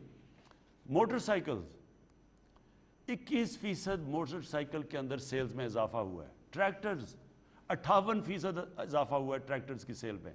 गाड़ियों में 20% इजाफा हुआ है। और टोयोटा मोटर्स वाले जो इंडस मोटर्स है, उन्होंने कहा जब से हमने टोयोटा का प्लांट लगाया है सबसे ज़्यादा हमारी गाड़ियां अब बिकी हैं। इसका मतलब कुछ तो हो रहा है, लोगों के पास पैसा तो आ रहा है, जो खरीदो फरोख्त हो रही है, इकॉनमी तो चल रही है।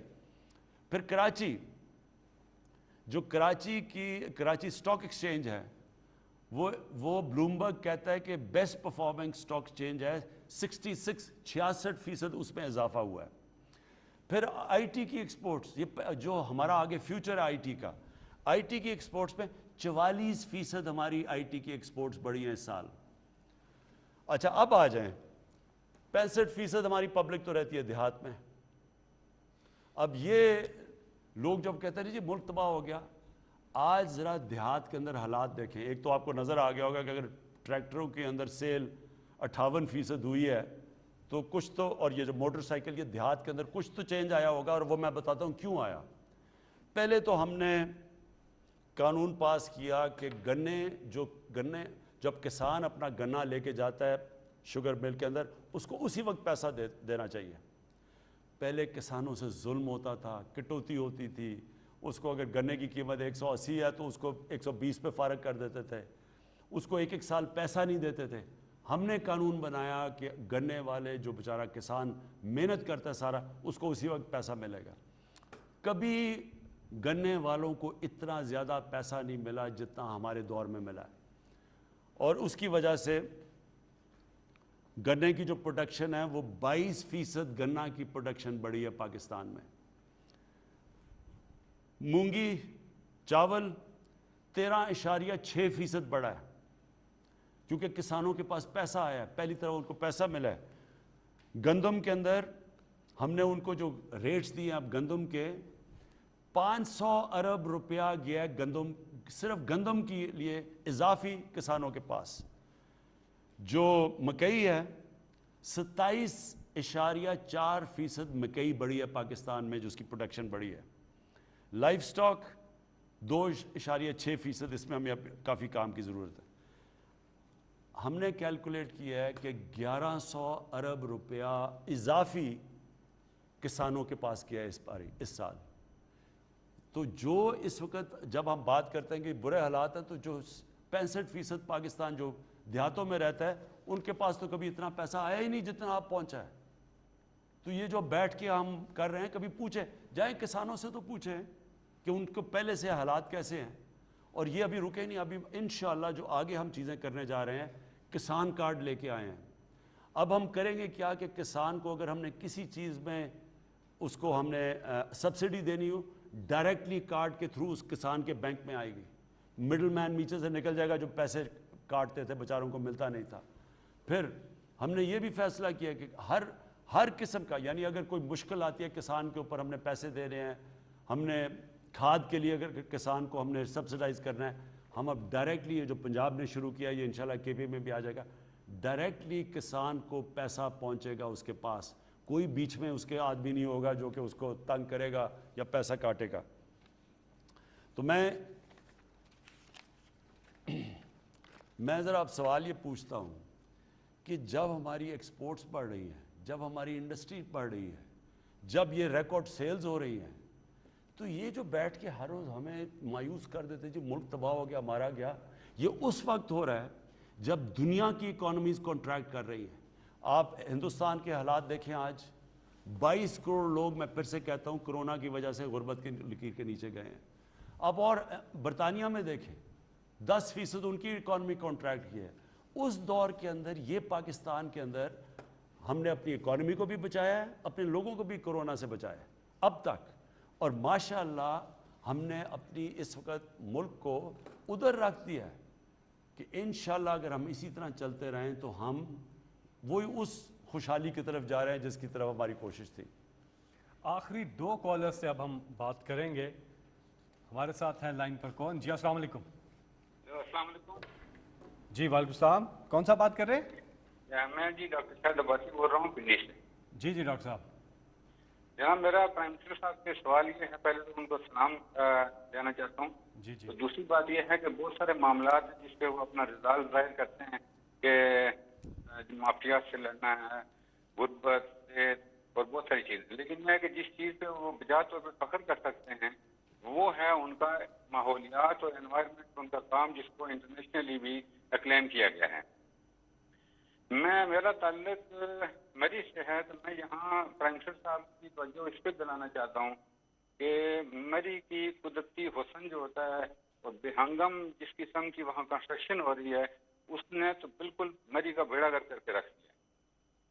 पहली बात यह है कि वो इस कोविड के दौरान भी वहाँ हर वक्त कंस्ट्रक्शन हो रही है, और वो कंस्ट्रक्शन का जो सारे का सारा जितना मलबा है वो जंगलों में फेंका जाता है। और इन दी लॉन्ग रन मुझे लगता ये है कि अल्लाह ना करे कि 2005 वाला ज़लज़ला आ जाए या उसके बाद कुछ सीवरेज का, पानी के बहुत सारे मसाइल मरी के आगे मुझे नजर आ रहे हैं। जी, आपका सवाल समझ आ गया। मरी का कुदरती हुस्न जो है उसको तबाह किया जा रहा है, बहुत ज़्यादा कंस्ट्रक्शन की जा रही है। देखिए डॉक्टर साहब, मैं आपको 2 चीज़ें बता दूं। एक कि पाकिस्तान की तारीख में पहली दफ़ा कोई भी इस गवर्नमेंट आई है जो माहौलियात की फ़िक्र कर रही है। पहले हमने 1 अरब दरख्त उगाए पख्तूनख्वा में, क्योंकि पाकिस्तान में जो ट्री कवर है, जो दरख्तों का कवर है, वो सबसे हमने अपने जंगलात ख़त्म कर दिए हैं। यानी वो मुल्क जहाँ दुनिया जंगलात उगाती है, हमने जो अंग्रेज़ों के बनाए हुए थे जंगल थे वो ख़त्म कर दिए।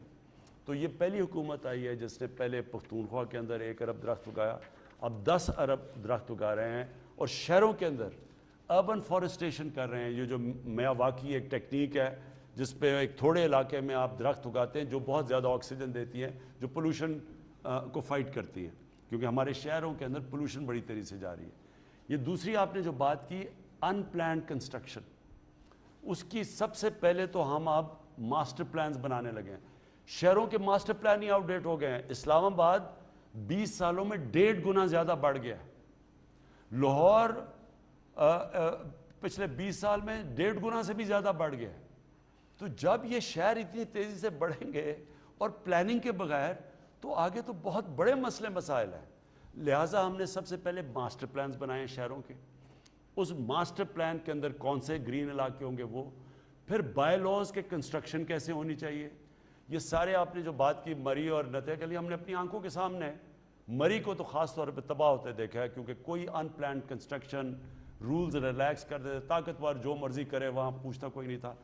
मैं जो इसका तरीका ढूंढ रहा हूँ, एक तो हमने शहर अपने ठीक करने हैं, ग्रीन एरियाज़ बचाने हैं, शहरों के अंदर हमने दरख्त लगाने हैं, फिर ट्रीटमेंट प्लांट, मैंने आपको पता है इस्लामाबाद का ट्रीटमेंट प्लांट पहली दफ़ा जो सीवरेज ट्रीट करता है वो अब हमने चलाया है। वो पता नहीं कितने सालों से बंद था, तो सीवरेज सारी जार फेंक रहे थे हम अपने वो रावल लेक में या दरियाओं के अंदर, तो पहली दफ़ा ट्रीटमेंट हमने, ये सारी चीज़ें अब हम कर रहे हैं। कोशिश ये है कि हम अपने दरिया भी साफ़ करें, अपने शहर भी प्लान करें, शहरों के अंदर हरे एरियाज़ बनाएं, जिस तरह ये जो नई टेक्निक्स हैं, मियावाकी फॉरेस्ट जो कि ज़्यादा ऑक्सीजन देने वाले हैं।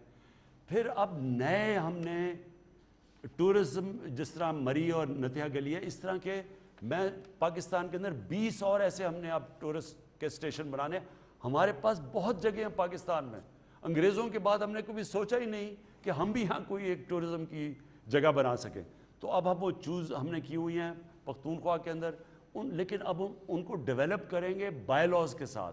यानी सिर्फ जिस तरह स्विट्ज़रलैंड है, स्विट्ज़रलैंड की खूबसूरती ये है कि वहाँ बाय लॉज हैं, वहाँ आप कानून के बगैर कोई बिल्डिंग नहीं बना सकते, आप कोई किसी ग्रीन एरिया में घर नहीं बना सकते, कोई दरख्त नहीं काट सकते, इसलिए स्विट्ज़रलैंड इतना खूबसूरत है। हमारे उससे ज़्यादा खूबसूरती है, लेकिन कोई कानून नहीं है।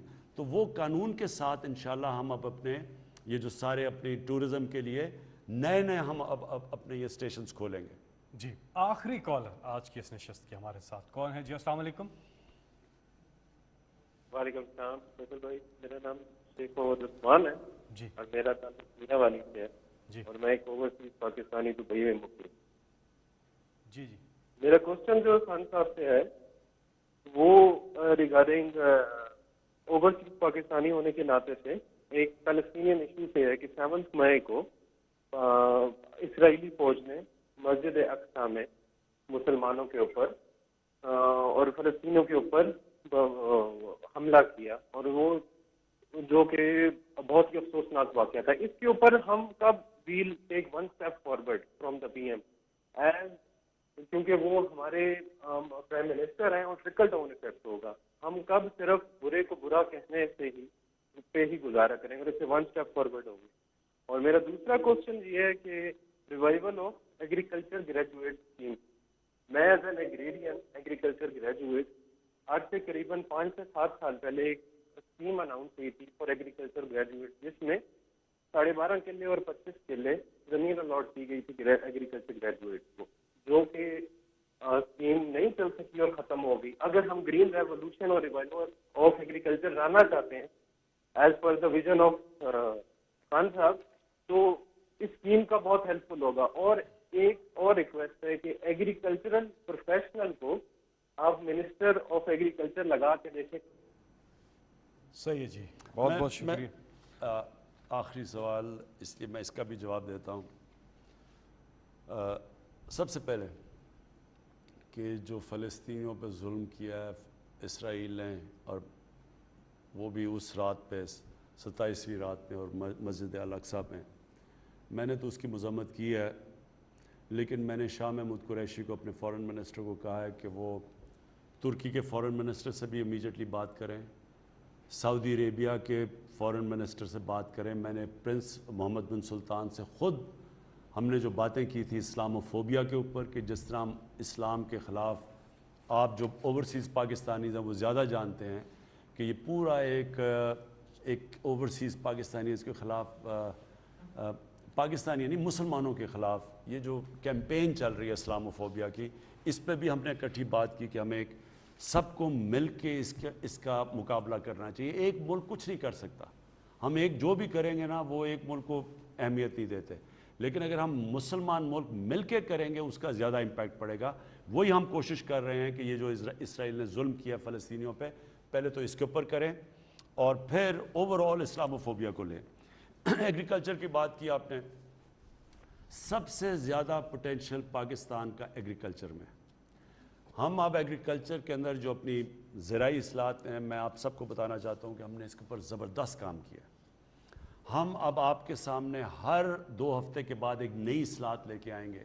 एक तो किसान कार्ड है जो कि एक छोटे किसान की मदद करेगा। देखें, हमारा तकरीबन 65% जो किसान है ना, उसकी 5 एकड़ से कम ज़मीन है, और चाइना ने गुर्बत कम करने के लिए इस छोटे किसानों को इनकी मदद की थी। ये खुद नहीं कुछ कर सकेंगे, इनके पास पैसे नहीं है, कैपिटल नहीं है। एक तो किसान कार्ड हम लेके आए इनके लिए। उसके अलावा अब हम इनको नई टेक्निक्स के लिए पूरा एक वर्क फोर्स, लेकिन वो हम प्राइवेट सेक्टर से लेंगे ताकि इनको नई टेक्निक्स बताई जाए। फिर सीड डेवलपमेंट के लिए हम अब पूरा काम कर रहे हैं, अपनी रिसर्च इंस्टीट्यूट्स ठीक कर रहे हैं, चाइना से अलहदा मदद दे रहे हैं। हम अब अभी से सोचना शुरू हो गए हैं कि जिस रेट से हमारी आबादी बढ़ रही है, हमें आगे बड़ा मसला पड़ेगा। अब गंदम हमारी इस वक्त रिकॉर्ड हो रही है, अल्लाह का करम है, रिकॉर्ड गंदम पैदावार हुई है, लेकिन फिर भी क्योंकि आबादी इतनी बढ़ गई है वो कम पड़ गई है। 10 साल पहले हमने अभी एक्सपोर्ट करनी शुरू कर देनी थी, लेकिन 10 साल में हमारी आबादी इतनी बढ़ गई है कि हमें अभी भी इंपोर्ट करनी पड़ी है। लिहाजा एक पूरा अब हम लॉन्ग टर्म प्लान बना रहे हैं। पहली दफ़ा पाकिस्तान में लॉन्ग टर्म प्लान कि हमने कैसे अपने कौम के लिए अनाज पूरा करना है, कैसे अपनी यील्ड्स बढ़ानी है। और सबसे बड़ी बात यह है कि जो दूध है, ज़्यादातर दूध पाकिस्तान के अंदर उसके अंदर मिलावट है, बल्कि कई ऐसी जगह दूध के नाम पे जो बेच रहे हैं वो दूध ही नहीं है। वो हमने जो रिसर्च किया, तो पहले तो ये मिलावट वाला दूध ये सबसे बड़ा जुल्म है, क्योंकि बच्चे पीते हैं, इसमें प्रोटीन होती है, ये हम बहुत बड़ा जुल्म हो रहा है। इसके ऊपर पहले तो टेस्टिंग शुरू हो गई है, पंजाब में कई जगह के ऊपर टेस्टिंग शुरू हो गई, पहले तो ये हो गया। लेकिन हमने अब दूसरी चीज़ ये करनी है कि अपनी जो हमारी जो गाय और भैंसें हैं, इनकी पैदावार बढ़ानी है। अब ये सोचें कि गाय जो चाइना के अंदर हैं, यूरोप में हैं, उनकी 6-6 गुना ज़्यादा वो दूध देती हैं। तो हमने फैसला किया है कि हम अपनी गायों का अगर हम दुगना भी करते तो तब भी हमारे पास काफ़ी दूध होता जाता है, 6 गुना तो दूर की बात है। उसके लिए हमने पूरा प्लान बनाया हुआ है कि इनकी जीन्स ठीक करनी है। बाहर से इंपोर्ट करेंगे स्पर्म, ताकि हम अपनी गाय में इंसेमिनेट करें ताकि इनकी पैदावार बढ़े। इसका हमने पूरा प्लान बनाया हुआ है, और दूध खालिस दें अपने लोगों को। तो ये भी इंशाल्लाह आपके सामने लेके आऊँगा।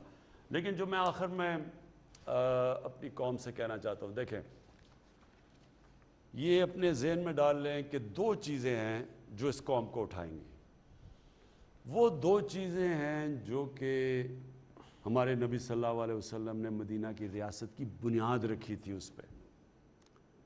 एक थी कानून की बालादस्ती, जो मैंने शुरू किया था अपनी, कि ताकतवर को जब तक हम कानून के नीचे नहीं लेके आएंगे, ये मुल्क जो मर्जी हम कर लें, ये आगे नहीं बढ़ेगा। ये शुगर माफिया जैसे लोग बैठे हुए हैं, जब तक इनके ऊपर हम कार्रवाई नहीं करेंगे, और हर जगह माफियाज बैठे हुए हैं, हर इदारे के अंदर माफियाज बैठे हुए जो चेंज नहीं आने देते, क्योंकि वो करप्ट सिस्टम से फ़ायदा उठा रहे हैं। तो कानून होता है तो करप्शन ख़त्म होती है। पहले करप्शन ख़त्म होती है और फिर कानून नहीं आता। पहले कानून की बालादस्ती होती है, जब आप ताकतवर को कानून के नीचे लेके आते हैं तो करप्शन ख़त्म होती है। जब आप ताकतवर को कानून के नीचे लेके आते हैं तो ज़ख़ीरा अंदोज़ी ख़त्म होती है और चीज़ें सस्ती होती हैं। जब आप ताकतवर को कानून के नीचे लेके आते हैं और एक सा सबको कानून में, तो मेरिट आ जाती है सोसाइटी में और वो कौम उठ जाती है। इसलिए कोई आज मुझे दुनिया में एक कौम बता दें जिधर कानून की बालादस्ती नहीं और वो खुशहाल है, एक कौम बता दें। और एक मुझे कौम बता दें जिधर की कानून की बालादस्ती है और वहाँ गुर्बत है, एक कौम बता दें। सबसे पहले जो नबी सल्लल्लाहु अलैहि वसल्लम ने मदीना में खुशहाली भी आई, मदीना की रियासत में एक ऐसा वक्त आया कि ज़कात लेने वाला कोई नहीं था, लेकिन पहले कानून की बालादस्ती कायम की, जिसकी जंग लड़ी जा रही है, जो है तहरीक इंसाफ की जंग है। ये तहरीक है, ये मुसलसल एक जहाद है। और दूसरा एक फलाही रियासत, और ये बहुत ज़रूरी है कि हम अपने नीचे जो निचला तबका है उसको ऊपर उठाएं। एक तो कानून जब आप मेरिट ले आते हैं तो वो ऊपर आ जाता है। दूसरा उनके लिए स्पेशल पैकेजेस, एहसास में हम इंशाल्लाह स्पेशल पैकेज, किसान कार्ड स्पेशल पैकेज आ रहा है। फिर हेल्थ कार्ड, جو انشاءاللہ اس ملک میں سارا ہیلتھ سیکٹر میں انقلاب لے کے آئے گا وہ ہے ہیلتھ کارڈ. ہر گھرانے، ہر غریب گھرانے کے اوپر پنجاب میں سال کے اینڈ میں، پختونخوا میں آ چکا ہے، ہر گھرانے کے پاس اب ہیلتھ انشورنس ہے، تاکہ ان کو فکر نہ ہو کہ اگر گھر میں کوئی بیماری ہوتی ہے اور پیسے نہیں ہیں وہ اپنا علاج کروا سکے. اس سے سارے پرائیویٹ سیکٹر آئے گا، ہمارے غریب علاقوں کے اندر اب پرائیویٹ سیکٹر ہسپتال بنائے گا، ہم پرائیویٹ سیکٹر کی مدد کریں گے، ایک پورا ہاسپٹل کا جال بچ جائے گا. آپ دیکھتے رہیں گے کہ ہیلتھ کارڈ کی وجہ سے ایک صحت کا انقلاب آئے گا، اور یہ سب سے زیادہ ضروری ہے کہ ہم لوگوں کی مدد کریں. اور اس کے بعد انشاءاللہ جو ہمارے بڑے بڑے پروجیکٹس ہیں، 2 ڈیمز بنا رہے ہیں ہم، 50 سال کے بعد پاکستان میں ڈیمز بن رہی ہیں. 2 شہر بنا رہے ہیں، لاہور کے اندر ایک راوی سٹی، جس سے ایک پورا تبدیلی آئے گی، نوکریاں ملیں گی، خوشحالی آئے گی، گروتھ ریٹ بڑھے گی. اور پھر ایک سینٹرل ڈسٹرکٹ جو ہم والٹن کے اوپر انشاءاللہ اس سے ڈائریکٹلی 1300 ارب روپے کا اس سے پیسہ جنریٹ ہوگا، اور اوپر جا کے 6000 ارب روپے ہوگا. تو یہ جو ہمارے فیوچر کے بھی پلانز بنے ہوئے ہیں ملک کو اٹھانے کے لیے، اور ابھی جو ہم کوشش کر رہے ہیں کہ انشاءاللہ اس بجٹ تک پورا زور لگائیں کہ ہم اپنی قیمتیں کنٹرول کریں اور کسی طرح اپنی اکانومی کو گروتھ کریں، جس کی وجہ سے ایک نیا فائنانس منسٹر میں لے کے آؤں. ابھی میں آپ سب کو ختم کرنے سے پہلے پھر سے تاکید کرتا ہوں کہ احتیاط کریں پوری طرح. اپنے یہ جو ماسک ہے یہ ہر جگہ پہن کے پھریں، اس سے ہم کنٹرول کر لیں گے کرونا کو. اور تیسرا جو ہمارے اوپر آیا ہوا ہے اور جو ہندوستان میں عذاب ہے، اور پھر سب کو عید مبارک. لیکن اپنی عید آپ نے مختلف عید گزارنی ہے. یہ اس بار یہ پہن کے عید گزاریں، تاکہ مجھے پتہ ہے یہ مشکل ہے، لیکن اپنے ملک کو، قوم کو بچانے کے لیے بہت ضروری ہے. پاکستان پائندہ باد. بہت سے لوگ کوشش کرتے رہے کہ ان کی کال ملیں. ہمیں اندازہ ہے کہ بہت سے کالرز کی کال نہیں مل سکی، لیکن آئندہ آنے والی نشست میں آپ کو ضرور موقع ملے گا. اور جس طرح سے پرائم منسٹر نے بھی پروگرام کے بیچ میں آپ سے کہا تھا کہ آپ ان کے پورٹل کا بھی استعمال کر سکتے ہیں، تو پرائم منسٹر کا پورٹل ہے وہ آپ اپنے ایپ سٹور پہ جا کر کے ڈاؤن لوڈ کر سکتے ہیں. اور ساتھ ہی میں ایک ٹیلی فون نمبر آپ نوٹ کر لیجئے جو ہیلپ لائن ہے، جس پہ آپ اپنی شکایات جو ہیں وہ درج کر سکتے ہیں. 051-900-111. یہ اس پورٹل کا نمبر ہے. اس کے علاوہ نادرا کے کسی بھی اپنے قریبی دفتر میں جا کر بھی انہوں نے یہ سسٹم بھی بنا دیا ہے کہ وہاں پر بھی آپ جا کے اپنی جو ہے شکایت درج کر سکتے ہیں. جن لوگوں کی کال نہیں ملی ان سے چوتھی نشست میں ایک بار پھر دوبارہ ملاقات ہوگی. اب آپ سے ملاقات ہوگی عید کے بعد. ہم اس پروگرام کا چوتھا ایپیسوڈ لے کر کے آپ کی خدمت میں حاضر ہوں گے. اپنا خیال رکھیے گا. عید کی خوشی اپنوں کے ساتھ منائیے. گھر رہیے، محفوظ رہیے. اللہ نگہبان.